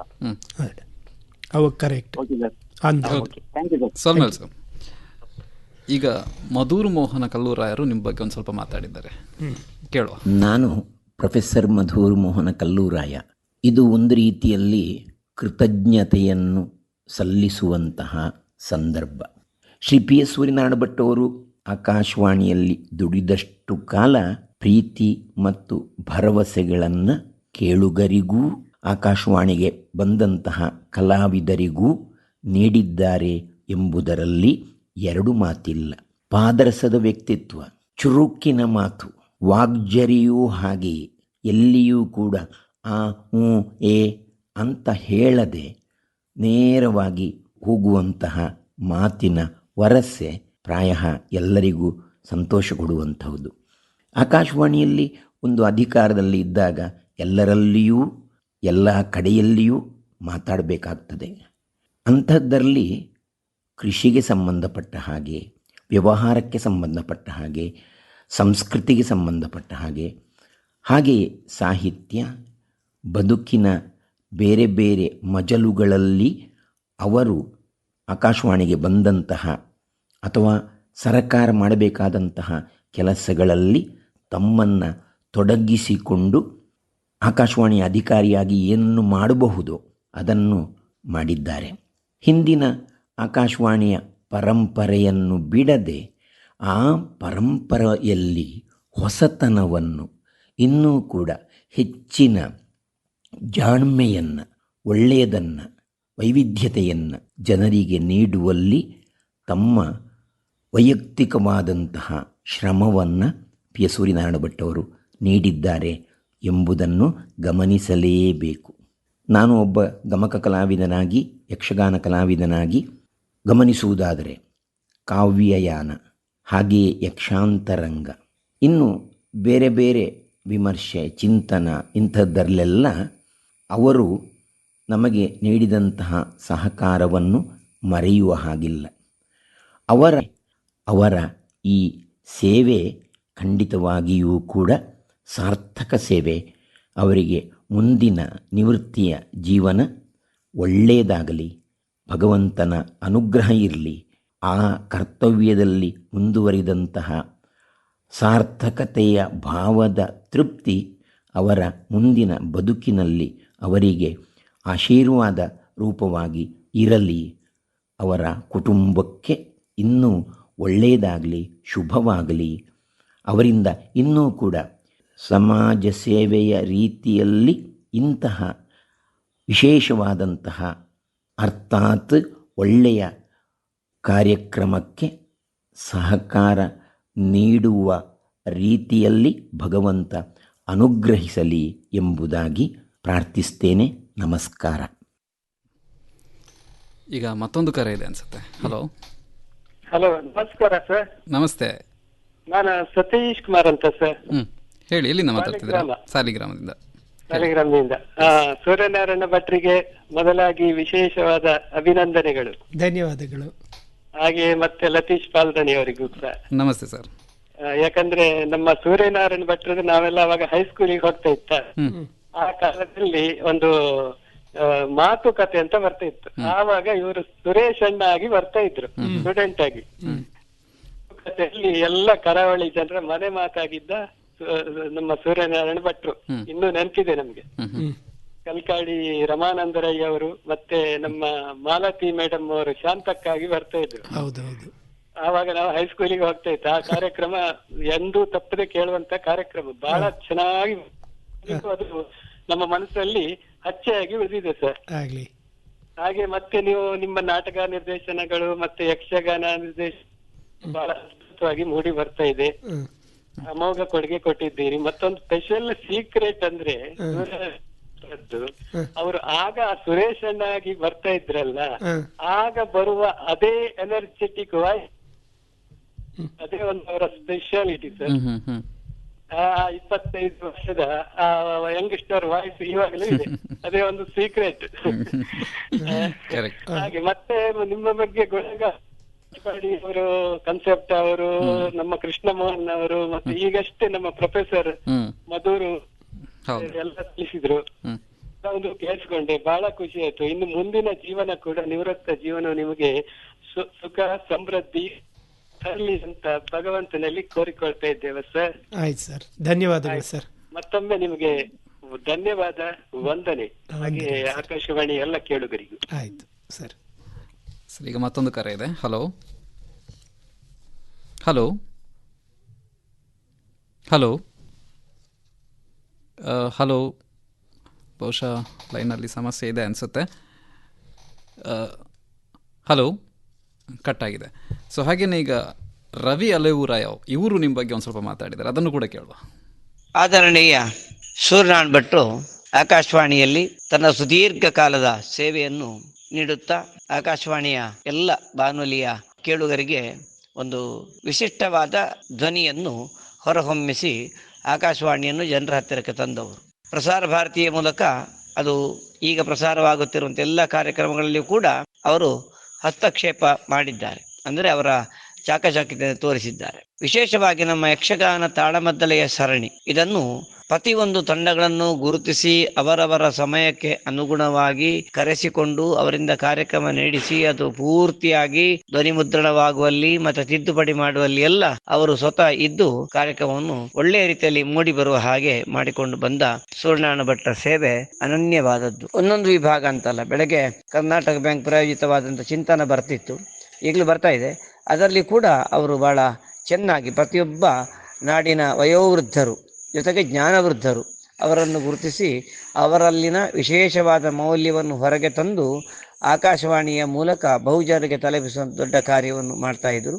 ಮತ್ತೆ ಬೇರೆ ಬೇರೆ ವಿಭಾಗಗಳು, ಈಗ ಕಾವ್ಯ ವಾಚನ ಇರ್ಬೋದು, ಪ್ರವಚನ ಇರ್ಬೋದು, ಬೇರೆ ಬೇರೆ ಕವಿಗಳ ಈ ರೀತಿಯದ್ದಾಗಿರುವಂಥ ಸಾಧನೆ, ಕೃಷಿರಂಗ, ಯಾವ ಕ್ಷೇತ್ರದಲ್ಲಿ ಕೂಡ ಅವರು ಪ್ರವೇಶ ಮಾಡದ್ದು ಅಂತ ಇಲ್ಲ. ಹಾಗಾಗಿ ಆಕಾಶವಾಣಿಯ ಸರ್ವ ವಿಭಾಗವನ್ನು ಸರ್ವ ನಮೂನೆಗಳನ್ನು ಬಲ್ಲಂತ ಒಬ್ಬ ಸಮರ್ಥರು ಅಂತಿದ್ರೆ ಸೂರ್ಯನಾರಾಯಣ ಭಟ್ರವರು. ನೋಡುವಾಗ ಸೂರ್ಯಣ್ಣ ಸ್ವಲ್ಪ ನಿಷ್ಠುರವಾದಿ ಅಂತ ಅನಿಸಿದರೂ ಕೂಡ ತನ್ನ ಕೆಲಸ ಕಾರ್ಯಗಳಲ್ಲಿ ಅಷ್ಟೇ ನಿಷ್ಠುರವಾದಿ ಕೂಡ. ಎಲ್ಲವನ್ನೂ ಕ್ಲಪ್ತ ಸಮಯಕ್ಕೆ ಕ್ಲಪ್ತ ರೀತಿಯಲ್ಲಿ ಕ್ಲುಪ್ತವಾಗಿ ತಲುಪಿಸುವಲ್ಲಿ ತಮ್ಮದಾಗಿರುವಂಥ ಶ್ರಮವನ್ನು ವಹಿಸಿದ್ದಾರೆ. ಅವರ ಶ್ರಮಕ್ಕೆ ತಕ್ಕ ಸಾರ್ಥಕ್ಯದ ಫಲ ಸಿಕ್ಕಿದೆ. ಇನ್ನು ಮುಂದೆಯೂ ಅದವರಿಗೆ ವರರೂಪವಾಗಿ ಬರಲಿ ಎಂಬುದು ನನ್ನ ಹಾರೈಕೆ. ಅಲಿವುರಾಯರು ಕೂಡ ನಮ್ಮ ಯಕ್ಷಗಾನದ ಒಬ್ಬರು ಕಲಾವಿದರು. ಹಿಂದಿ ಯಕ್ಷಗಾನವನ್ನ ಅವರ ಮಕ್ಕಳ ಮೇಳದಿಂದ ನಾವು ತುಂಬಾ ಸಲ ಮಾಡಿಸಿದ್ದೇವೆ. ಅದರಿಂದ ಆಕಾಶವಾಣಿಯ ನಂಟು ತುಂಬಾ ದೊಡ್ಡದು ಅವರಿಗೆ. ಈಗ ಒಂದು ಕರೆ ಇದೆ. ಹಲೋ. ಹಲೋ, ನಮಸ್ತೆ ಸರ್. ನಮಸ್ತೆ. ನಾನು ನೀರಜ ಹಿಂಗೋಳಿಯಿಂದ. ಹೇಳಿ. ಸೂರ್ಯನಾರಾಯಣ್ ಸರ್ ಮತ್ತು ಲತಾ ಸರ್ಗೆ ನನ್ನ ನಮಸ್ಕಾರ. ನಮಸ್ಕಾರ. ಸೂರ್ಯನಾರಾಯಣ್ ಸರ್ ಒಂದು ಆಕಾಶವಾಣಿ ಮಂಗಳೂರು ಕೇಂದ್ರದಲ್ಲಿ ಕಾರ್ಯಕ್ರಮ ಕೊಡುವುದಂದ್ರೆ ನಮ್ಗೆ ತುಂಬಾ ಖುಷಿ. ಅವರ ಕಾರ್ಯಕ್ರಮ ಕೇಳೋದಂದ್ರೆ ಅವರು ಸಂದರ್ಶನ ಕೊಡುವ ಒಂದು ಬೇರೆ ಅವರು ಅದು ಕೇಳಲಿಕ್ಕೆ ತುಂಬಾ ಖುಷಿ ಆಗ್ತದೆ ನಮ್ಗೆ. ಎಲ್ಲ ಅದರಲ್ಲಿ ಅನುಭವ ಆಗ್ತದೆ ಅವರು ಸಂದರ್ಶನ ಮಾಡುವಾಗ ಕೇಳುವವರಿಗೆ. ಮತ್ತು ನಿಮ್ಮ ಎಲ್ಲಾ ಕಾರ್ಯಕ್ರಮಗಳು ಈಗ ಆರೋಗ್ಯ ಮಾಹಿತಿ ಆಗಿರ್ಬೋದು ಮತ್ತು ರೈತರಿಗೆ ಸಲಹೆ ಮತ್ತು ಚಾವಡಿ ಕಟ್ಟೆಯಲ್ಲಿ ಎಲ್ಲ ತುಂಬಾ ಕಾರ್ಯಕ್ರಮಗಳಲ್ಲೂ ನಿಮ್ಮ ಕಾರ್ಯಕ್ರಮ ತುಂಬಾ ಚೆನ್ನಾಗಿ ಮೂಡಿ ಬರ್ತದೆ. ಈಗ ನೀವು ನಿವೃತ್ತಿ ಆಗುದಂದ್ರೆ ನಮ್ಗೆ ತುಂಬಾ ಬೇಸರದ ವಿಷಯ. ಆದ್ರೆ ನಿಮ್ಗೆ ಖುಷಿ ಆಗಿರ್ಬೋದು, ನಮ್ಗೆ ಕೇಳುವವರಿಗೆ ತುಂಬಾ ಬೇಸರ ಆಗ್ತದೆ. ಈಗ ನೀವು ಮುಂದಕ್ಕೂ ಆಕಾಶವಾಣಿಗೆ ಯಾವಾಗ್ಲೊಮ್ಮೆ ಭೇಟಿ ಕೊಡ್ತಾ ಇರ್ಬೇಕಂತ ನನ್ನ ಒಂದು ಆಸೆ. ಆಯ್ತು. ಮತ್ತೆ ಮುಂದಿನ ನಿವೃತ್ತಿಯಾದವರು ಸಹ ಈಗ ಭೇಟಿ ಇಷ್ಟರವರೆಗೆ ನಾನು ಕೇಳಲಿಲ್ಲ. ಈಗ ಉಷಲಕ್ಷ್ಮಿ ಮೇಡಮ್ ಇವರೆಲ್ಲ ಬರ್ಲಿಲ್ಲ. ಇವರನ್ನು ಒಮ್ಮೆ ನೀವು ಆಕಾಶವಾಣಿಯಲ್ಲಿ ಭೇಟಿ ಮಾಡಿಸ್ಬೇಕಂತ, ಮತ್ತು ನೀವು ಕೂಡ ನಿವೃತ್ತಿ ಆದ್ಮೇಲೆ ಆಕಾಶವಾಣಿಗೆ ಬರ್ಬೇಕಂತ. ಖಂಡಿತ ಅವರು ಆಕಾಶವಾಣಿಗೆಲ್ಲ ಭೇಟಿ ಕೊಡ್ತಾ ಇರ್ತಾರೆ, ಆದ್ರೆ ಮೈಕಿಗೆ ಬರುವುದು ಕಡಿಮೆ. ಆದ್ರೆ ಸೂರ್ಯ ಸರ್ ಇನ್ನೂ ಕೂಡ ಮೈಕಿಗೆ ಬರ್ಬೇಕು ಅನ್ನುವಂಥದ್ದು ನಮ್ಮ ಒಂದು ಅಪೇಕ್ಷೆ. ಖಂಡಿತ. ಧನ್ಯವಾದಗಳು ಕರೆ ಮಾಡಲಿಕ್ಕೆ. ಧನ್ಯವಾದ. ಮುಂದಿನ ಕರೆ ಇದೆ. ಹಲೋ. ಹಲೋ, ನಮಸ್ತೆ. ನಮಸ್ತೆ. ತಮ್ಮ ಹೆಸರು, ಎಲ್ಲಿಂದ ಕರೆ ಮಾಡ್ತಾ ಇದ್ದೀರಾ? ನಾನು ಕಾರ್ಕಳ ಕಲೆಯಿಂದ ಸಂಜೀವ್ ಶೆಟ್ಟಿ ಅಂತ. ಹೇಳಿ ಸರ್. ಭಟ್ರೆ, ನಮಸ್ಕಾರ. ಫಸ್ಟ್ ನೀವು ಮಂಗಳೂರು ಆಕಾಶವಾಣಿಗೆ ಬಂದಾಗ ನಿಮಗೆ ಪತ್ರ ಬರ್ತಿದ್ದೆ. ಕಲ್ಯ. ಕಲ್ಯ ಸಂಜೀವ್ ಶೆಟ್ಟಿ ಕಲ್ಯ. ಹೌದು. ಬಹುಶಃ ನಾವು ಮಾತಾಡಿದ್ದೇ ಮೊದ್ಲಿರ್ಬೋದು. ಹೌದು. ಇಲ್ಲ ಸರ್, ನಿಮ್ಮ ಕಟೀಲಲ್ಲಿ ಪ್ರಮಕಾಶ ಆಗುವಾಗ ಹತ್ರ ಬಂದು ನಿಮಗೆ ಸನ್ಮಾನ ಆಗಿತ್ತು. ಹೌದು. ಚಿತ್ತಮಠದಲ್ಲಿ ಪರ್ಯಾಯ ಟೈಮಲ್ಲಿ ಸ್ವಾಮೀಜಿಯವರು ಮಾತಾಡುವ ಅಲ್ಲಿ ಕೂಡ ನಾನು ಇದ್ರಿ. ನೀವು ನನಗೆ ಪತ್ರ ಬರೆದಿದ್ದೀರಿ, ನನ್ನ ಧ್ವನಿಯನ್ನ ಮೆಚ್ಚಿದ ಪ್ರಥಮ ಕೇಳುಗ ನೀನು ಅಂತ. ಹೌದು. ಯಾಕಂತ ಹೇಳಿದ್ರೆ ಆಗ ಪತ್ರೋತ್ತರ ಅನ್ನುವಂಥದ್ದು ಬಹಳ ಒಂದು ವಿಶೇಷವಾದ ಕಾರ್ಯಕ್ರಮ ಇತ್ತು. ಯುವ ಪತ್ರೋತ್ತರದಲ್ಲಿ ಸಂಜೀವ್ ಶೆಟ್ಟಿ ಕಲ್ಯ ಅನ್ನುವಂತ ಒಂದು ಪತ್ರ ನಮಗೆ ಬಹಳ ಮುಖ್ಯ. ಯಾಕಂತ ಹೇಳಿದ್ರೆ ಅವರು ಪ್ರಶ್ನೆ ಕೇಳುದು, ನಾವು ಉತ್ತರ ಹೇಳುದು. ಹಾಗೆ ಕೆಲವರೆಲ್ಲ ಇದ್ದು JSB ಕೋಯಾ ನಾವುಂದ ಅಂತ ಒಂದು ಹೆಸರು ನೆನಪಾಗ್ತದೆ ಅಲ್ಲ. ಆಗ ಅವರೆಲ್ಲ ಬರೆಯುವರು, ನಿರಂತರ ಕೇಳುಗರು. ಕಸ್ತೂರಿ ಪಂಜ ಇದ್ರಬಹುದು, ಬೇರೆ ಬೇರೆಯವರು.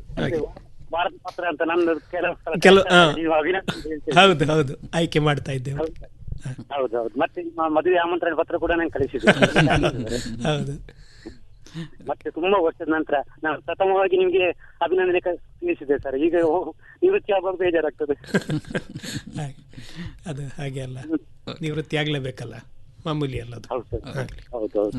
ಕರೆ ಮಾಡಿದ್ದಕ್ಕೆ ನಿಮಗೂ ನಮ್ಮ ಕಡೆಯಿಂದ ಧನ್ಯವಾದಗಳು.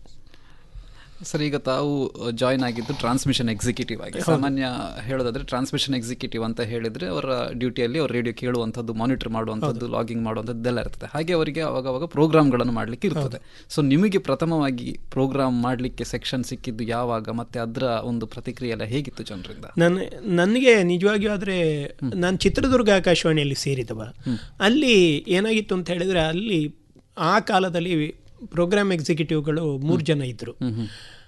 ಮತ್ತು ನಮ್ಮ ಟ್ರಾನ್ಸ್ಮಿಷನ್ ಎಕ್ಸಿಕ್ಯೂಟಿವ್ಗಳು ನಾವು 4 ಜನ ಇದ್ದೆವು. ನಮಗೆ ಎಲ್ಲರಿಗೂ ಕೂಡ ಕಾರ್ಯಕ್ರಮವನ್ನು ಕೊಟ್ಟಿದ್ದರು.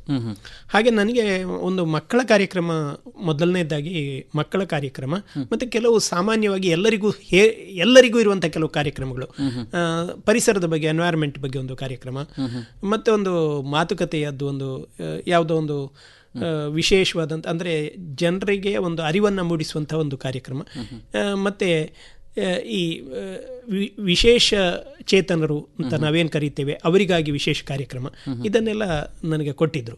ಮೊದಲನೇದಾಗಿ ನಾನು ಅಲ್ಲಿ ಒಂದು ಯಕ್ಷಗಾನ ತಾಳಮದ್ದಳೆಯಲ್ಲಿ ಭಾಗವಹಿಸಿದ್ದು ನನಗೆ ಮುಖ್ಯವಾಗಿ ನೆನಪಾಗ್ತದೆ.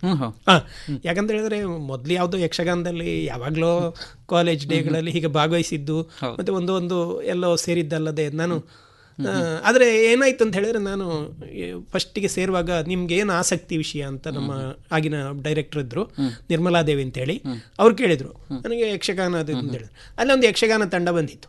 ಅವರ ಹತ್ರ ಒಬ್ಬರು ಪಾರ್ಟಿಗೆ ಒಂದು ಜನ ಕಡಿಮೆ ಇತ್ತು. ಸೀದಾ ಬನ್ನಿ ನೀವೊಂದು ಇದು ಪಾರ್ಟ್ ಮಾಡಿ ಅಂದರು.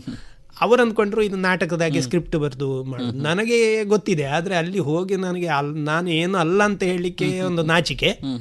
ಕೊನೆಗೆ ಸೇರಿಕೊಂಡು ರೆಕಾರ್ಡಿಂಗ್ ನಂದೇ ಇತ್ತು. ಅದಕ್ಕೆ ಯಾರನ್ನೋ ಒಬ್ಬರನ್ನು ಮಾಡಿ ನಾನು ಸೇರಿದೆ. ಆದರೆ ಅದು ಅತ್ಯಂತ ಘೋರವಾದಂಥ ಒಂದು ಕಾರ್ಯಕ್ರಮ ಆಗಿತ್ತು. ಅದನ್ನು ನಾನು ತಡಬಡಾಯಿಸಿಕೊಂಡು ಎಷ್ಟು ಸಲ ಹೇಳಿದ್ದೇನೆ ಗೊತ್ತಿಲ್ಲ. ಮತ್ತು ಅದನ್ನೇ ತೆಗೆದು ಬೇರೆ ಸೇರಿಸಿ ಎಡಿಟ್ ಮಾಡಿ ಕಳಿಸಿದೆ. ಅದು ನನಗೆ ಇವತ್ತಿಗೂ ನೆನಪಿರುವ ಕಾರ್ಯಕ್ರಮ, ಯಕ್ಷಗಾನ ತಾಳಮದ್ದಳೆಯಲ್ಲಿ.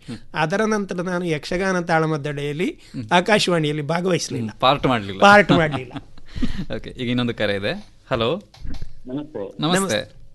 ನಾನು ವಿಶ್ವನಾಥ್ ನಾಯ್ಕ, ಮಂಗಳೂರಿಂದ. ನಮಸ್ಕಾರ. ನಮಸ್ತೆ.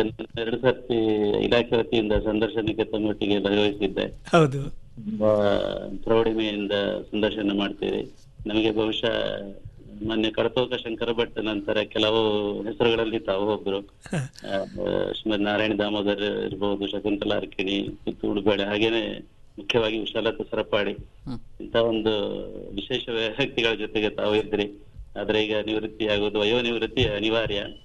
ನಿಮ್ಮ ವಯೋನಿವೃತ್ತಿ ಎಲ್ಲ ಸುಖಶಾಂತಿ ನೆಮ್ಮದಿ ಆರೋಗ್ಯ ಬಗ್ಗೆ ಕೂಡಿದ್ರು ಅಂತ ಹೇಳ್ತೇನೆ. ಹಾಗೇನೆ ಆಕಾಶವಾಣಿಯನ್ನ ಉಳಿಸುವುದು ಹೇಗೆ ಅಂತ ಒಮ್ಮೆ ತಾವು ಹೇಳಿದ್ರಿ. ಈಗ ಎಲ್ಲರೂ ನಿವೃತ್ತಿ ಆಗ್ತಾ ಇದ್ರೆ ಮುಂದೇನು ಆಕಾಶವಾಣಿ ಸಿಗತ್ತೆ, ಅದನ್ನು ಉಳಿಸುವಂತ ಒಂದು ಜವಾಬ್ದಾರಿ ಎಲ್ಲರ ಮೇಲೆ ಇದೆ ಅಂತ ಭಾವಿಸ್ತೇನೆ. ಖಂಡಿತ ಅಲ್ವಾ? ಹೌದು, ಉಳಿಸಬೇಕಾದ ಅಗತ್ಯ ಇದೆ. ಹೌದು. ಈ ಹಿಂದೆ ಕೆಲವರು ಹೇಳಿದಂಗೆ ಬಹಳ ಒಂದು ಒಳ್ಳೆಯ ಮಾಧ್ಯಮ. ಹಳ್ಳಿಗಳಲ್ಲಿ ಆಗ್ಲಿ ಎಲ್ಲೇ ಆಗ್ಲಿ ನಾವು ಕಾರ್ಯಕ್ರಮ ಕೇಳ್ತಾ ಕೆಲಸ ಮಾಡ್ಕೊಂಡಿರ್ಲಿಕ್ಕೆ ಆಗುವಂತ ಒಂದು ವಿಶೇಷ ಮಾಧ್ಯಮ. ಹಾಗೆ ಭಾಷಾ ಜ್ಞಾನ ಆಗ್ಲಿ, ಉಳಿದಂತ ಒಂದು ಕನ್ನಡದ ಒಲವಾಗ್ಲಿ, ಇತರ ಭಾಷೆಗಳಲ್ಲೆಲ್ಲ ಬಹಳ ಪ್ರೌಢಿಮೆಯಿಂದ ಬರುವಂತಹ ಒಂದು ಮಾಧ್ಯಮ. ತಾವು ತಮ್ಮ ಸರ್ವಿಸ್ ನಾದ್ಯಂತ ಬಹಳ ಬೇರೆ ಬೇರೆ ಕ್ಷೇತ್ರಗಳಲ್ಲಿ ತಜ್ಞರನ್ನ ಸಂದರ್ಶನ ಮಾಡಿರೋದು ಎಲ್ಲರಿಗೂ ಬಹಳಷ್ಟು ಒಂದು ಅರಿವು ಮೂಡಿಸುವಂತ ಕಾರ್ಯಕ್ರಮ ಆಗಿದೆ ಅಂತ ಹೇಳ್ತಾ ಮತ್ತೊಮ್ಮೆ ತಮಗೆ ಶುಭಾಶಯಗಳು ಮಾತು ಮುಗಿಸ್ತೇನೆ. ನಮಸ್ಕಾರ. ಧನ್ಯವಾದಗಳು ಸರ್. ಈಗ ಇನ್ನೊಂದು ಕರೆ ಇದೆ. ಹಲೋ. ಹಲೋ, ನಮಸ್ತೆ. ಶ್ರೀ ಗುರು ಗೌರಂಗ ಗಾಂಧರಿಕ ಗಿರ್ಧಾರಿ ರಾಧಾ ಸೇವ ರಮಣ ಬಿಹಾರಿ ಜಯತಃ ಗದಧಾರ್ ಗೌರಂಗ ನಿತ್ಯಾನಂದ ದ್ವೈತ ಗದಧಾರ್. ಹರೇ ಕೃಷ್ಣ ಕೃಷ್ಣ ಕೃಷ್ಣ ಹರೇ ಹರೇ, ಹರೇ ರಾಮ ಹರೇ. ನಮಸ್ಕಾರ. ನಾನು ಪ್ರೇಮ್ ಪ್ರದೀಪ್ ದಾಸ್ ಅಂತ ಮಾತಾಡ್ತಿರೋದು ಸರ್. ಶ್ರೀಕೃಷ್ಣ ಚೈತನ್ಯ ಕದ್ದಿಮಂಜುನಾಥ ಸ್ವಾಮಿ ಪರಶುರಾಮ ಕ್ಷೇತ್ರ ಮಂಗಳೂರಿಂದ. ಬಹಳ ಒಂದು ಇವತ್ತಿನ ಈ ವಿಶೇಷ ಸಂದರ್ಭದಲ್ಲಿ ನಿಮ್ಗೆ ಶುಭಾಶಯಗಳು.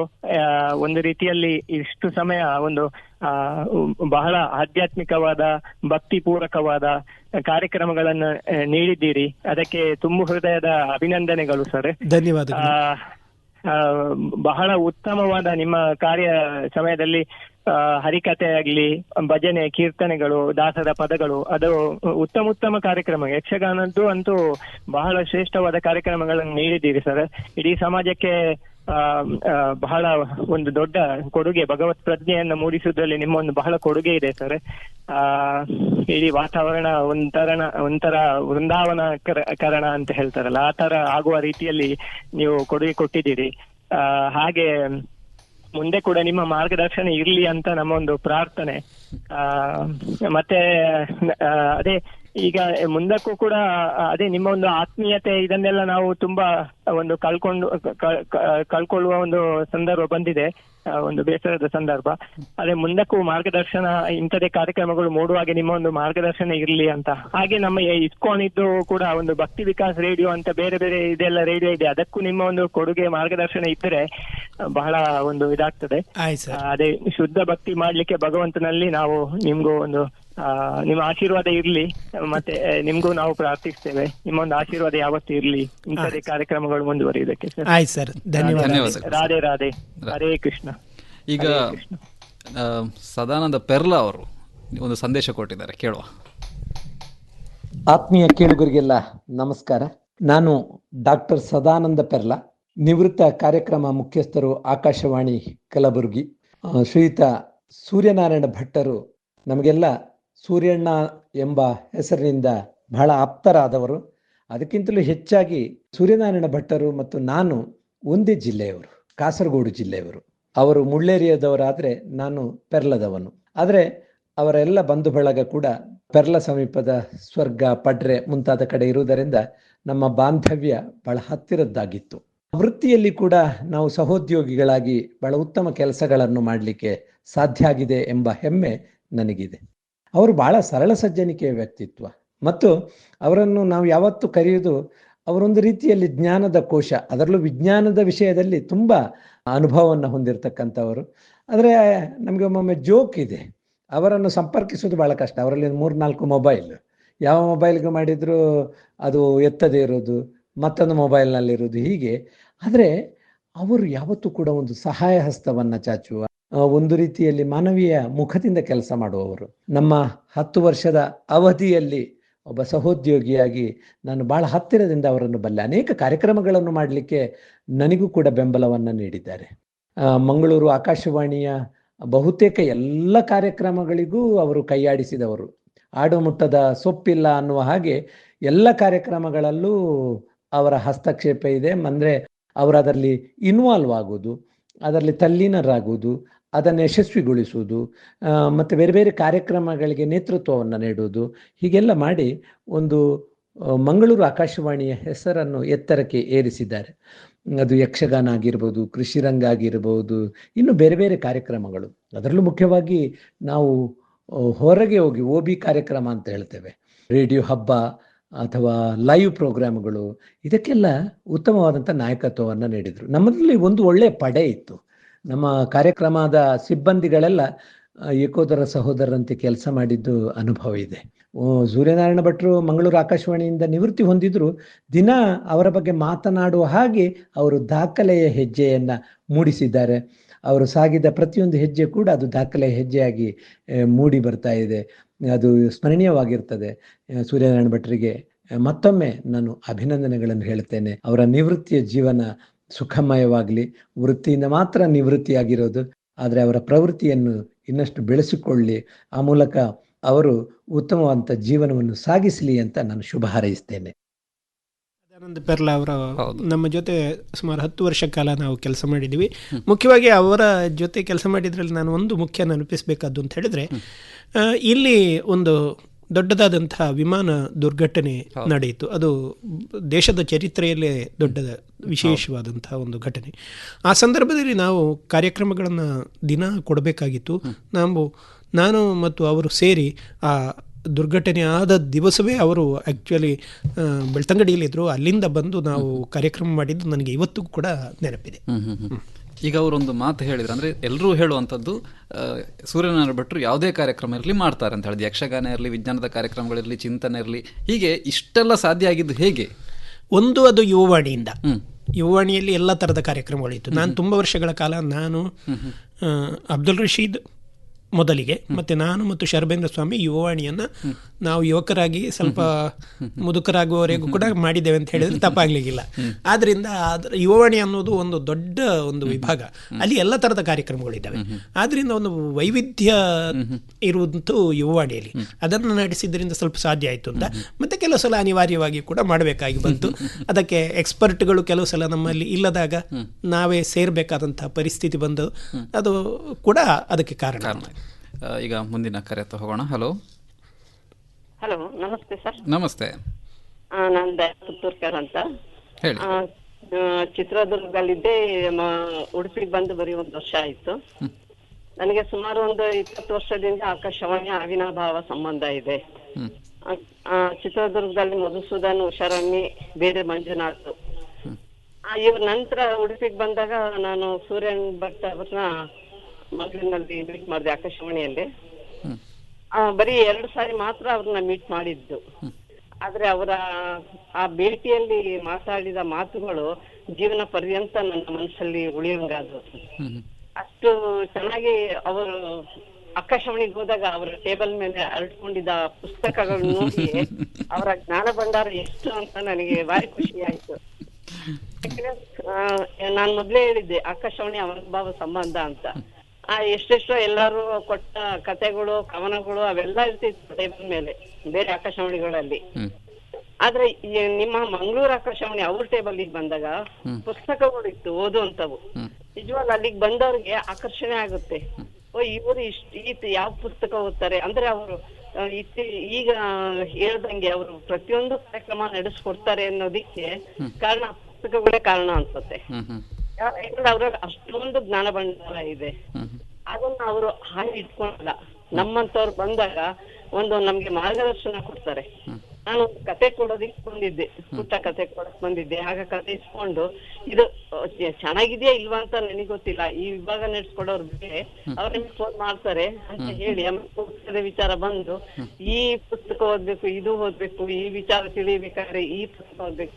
ಹಾಗೆ ರೇಡಿಯೋ ಕೇಳೋದ್ರ ಜೊತೆ ಪುಸ್ತಕ ಓದೋ ಅಭ್ಯಾಸನೂ ಬಂದವ್ರಿಗೆ ಆಗ್ಬೇಕು ಅನ್ನೋ ರೀತಿ ಸೂರ್ಯನ ನಡ್ಕೊಂಡಿದ್ದು ನನ್ನ ಜೀವನ ಪರ್ಯಂತ ಅವರ ಮಾತುಗಳು ನನ್ಗೆ ಒಳ್ಳೆ ಮಾರ್ಗದರ್ಶನ ಆಯ್ತು ಸರ್. ನಾವ್ ಬರೀ 2 ದಿನ ಭೇಟಿಯಾಗಿದ್ದು, ಆದ್ರೆ ಅವ್ರು ಇಷ್ಟು ಬೇಗ ಹೋಗ್ತಾ ಇದಾರೆ ಅನ್ನೋದು ನೋವು ನನ್ನಲ್ಲಿದೆ. ಇನ್ನೊಂದು ಸುಮಾರು ವರ್ಷ ಇರ್ಬೇಕಿತ್ತು ಅನ್ಸಿದೆ, ಆದ್ರೆ ಅನಿವಾರ್ಯ. ಹಾಗಾಗಿ ಇದ್ರ ಮೂಲಕ ಅವ್ರಿಗೆ ನಾನು ತುಂಬಾ ಅಭಿನಂದನೆ ತಿಳಿಸ್ತಾ ಅವ್ರಿಗೆ ತುಂಬಾ ಥ್ಯಾಂಕ್ಸ್ ಹೇಳ್ತೀನಿ. ಧನ್ಯವಾದಗಳು. Okay, thanks. ಹಾಗೆ ಸರ್, ಈಗ ನೀವು ಇಷ್ಟು ಸುದೀರ್ಘ ವೃತ್ತಿ ಜೀವನದಲ್ಲಿ ಹಿಂದೆ ತಿರುಗಿ ನೋಡೋದಾದರೆ ನೀವು ಈಗ ಯಾವುದೋ ಒಂದು ಕಾರ್ಯಕ್ರಮ ಇನ್ನಷ್ಟು ಚೆನ್ನಾಗಿ ಮಾಡ್ಬೋದಿತ್ತು ಅಥವಾ ಇನ್ನು ಯಾವುದೋ ಒಂದು ಕಾರ್ಯಕ್ರಮ ಮಾಡಬೇಕಿತ್ತು, ಆಗಲಿಲ್ಲ ಅನ್ನುವಂಥದ್ದು ಏನಾದರೂ ಇದೆಯಾ? ತುಂಬ ಸಲ ನಾವು ಪ್ಲ್ಯಾನ್ ಅಂತ ಹೇಳಿ ಮಾಡಿರ್ತೇವೆ. ಅದು ತುಂಬ ವಿಷಯಗಳು ನಮಗೆ ಎಕ್ಸಿಕ್ಯೂಟ್ ಅಥವಾ ಅದನ್ನು ಮಾಡಲಿಕ್ಕೆ ಆಗೋದಿಲ್ಲ. ಮುಖ್ಯವಾಗಿ ನನಗೆ ನನ್ನ ಆಸಕ್ತಿಯ ವಿಷಯಗಳು ಅಂತ ಹೇಳಿದ್ರೆ ವಿಜ್ಞಾನ ಮತ್ತು ಕಲೆಯಲ್ಲಿ ಮುಖ್ಯವಾಗಿ ಯಕ್ಷಗಾನ. ಬೇರೆ ವಿಷಯಗಳು ಆಸಕ್ತಿ ಇಲ್ಲ ಅಂತಲ್ಲ, ಕೃಷಿಯ ಬಗ್ಗೆಯೂ ಆಸಕ್ತಿ ಇದೆ. ಆದರೂ ಯಕ್ಷಗಾನದಲ್ಲಿ ನಾನು 1-2 ವಿಷಯಗಳನ್ನು ಮಾಡಬೇಕು ಅಂತ ಹೇಳಿ ಮೊದಲು ಯೋಚನೆ ಮಾಡಿದ್ದಿದ್ದೆ. ಅದಕ್ಕೆ ಸ್ವಲ್ಪ ಪೂರ್ವ ತಯಾರಿ ಮತ್ತು ತುಂಬ ಅದು ಸಮಯವನ್ನು ಬೇಡುವಂಥದ್ದು.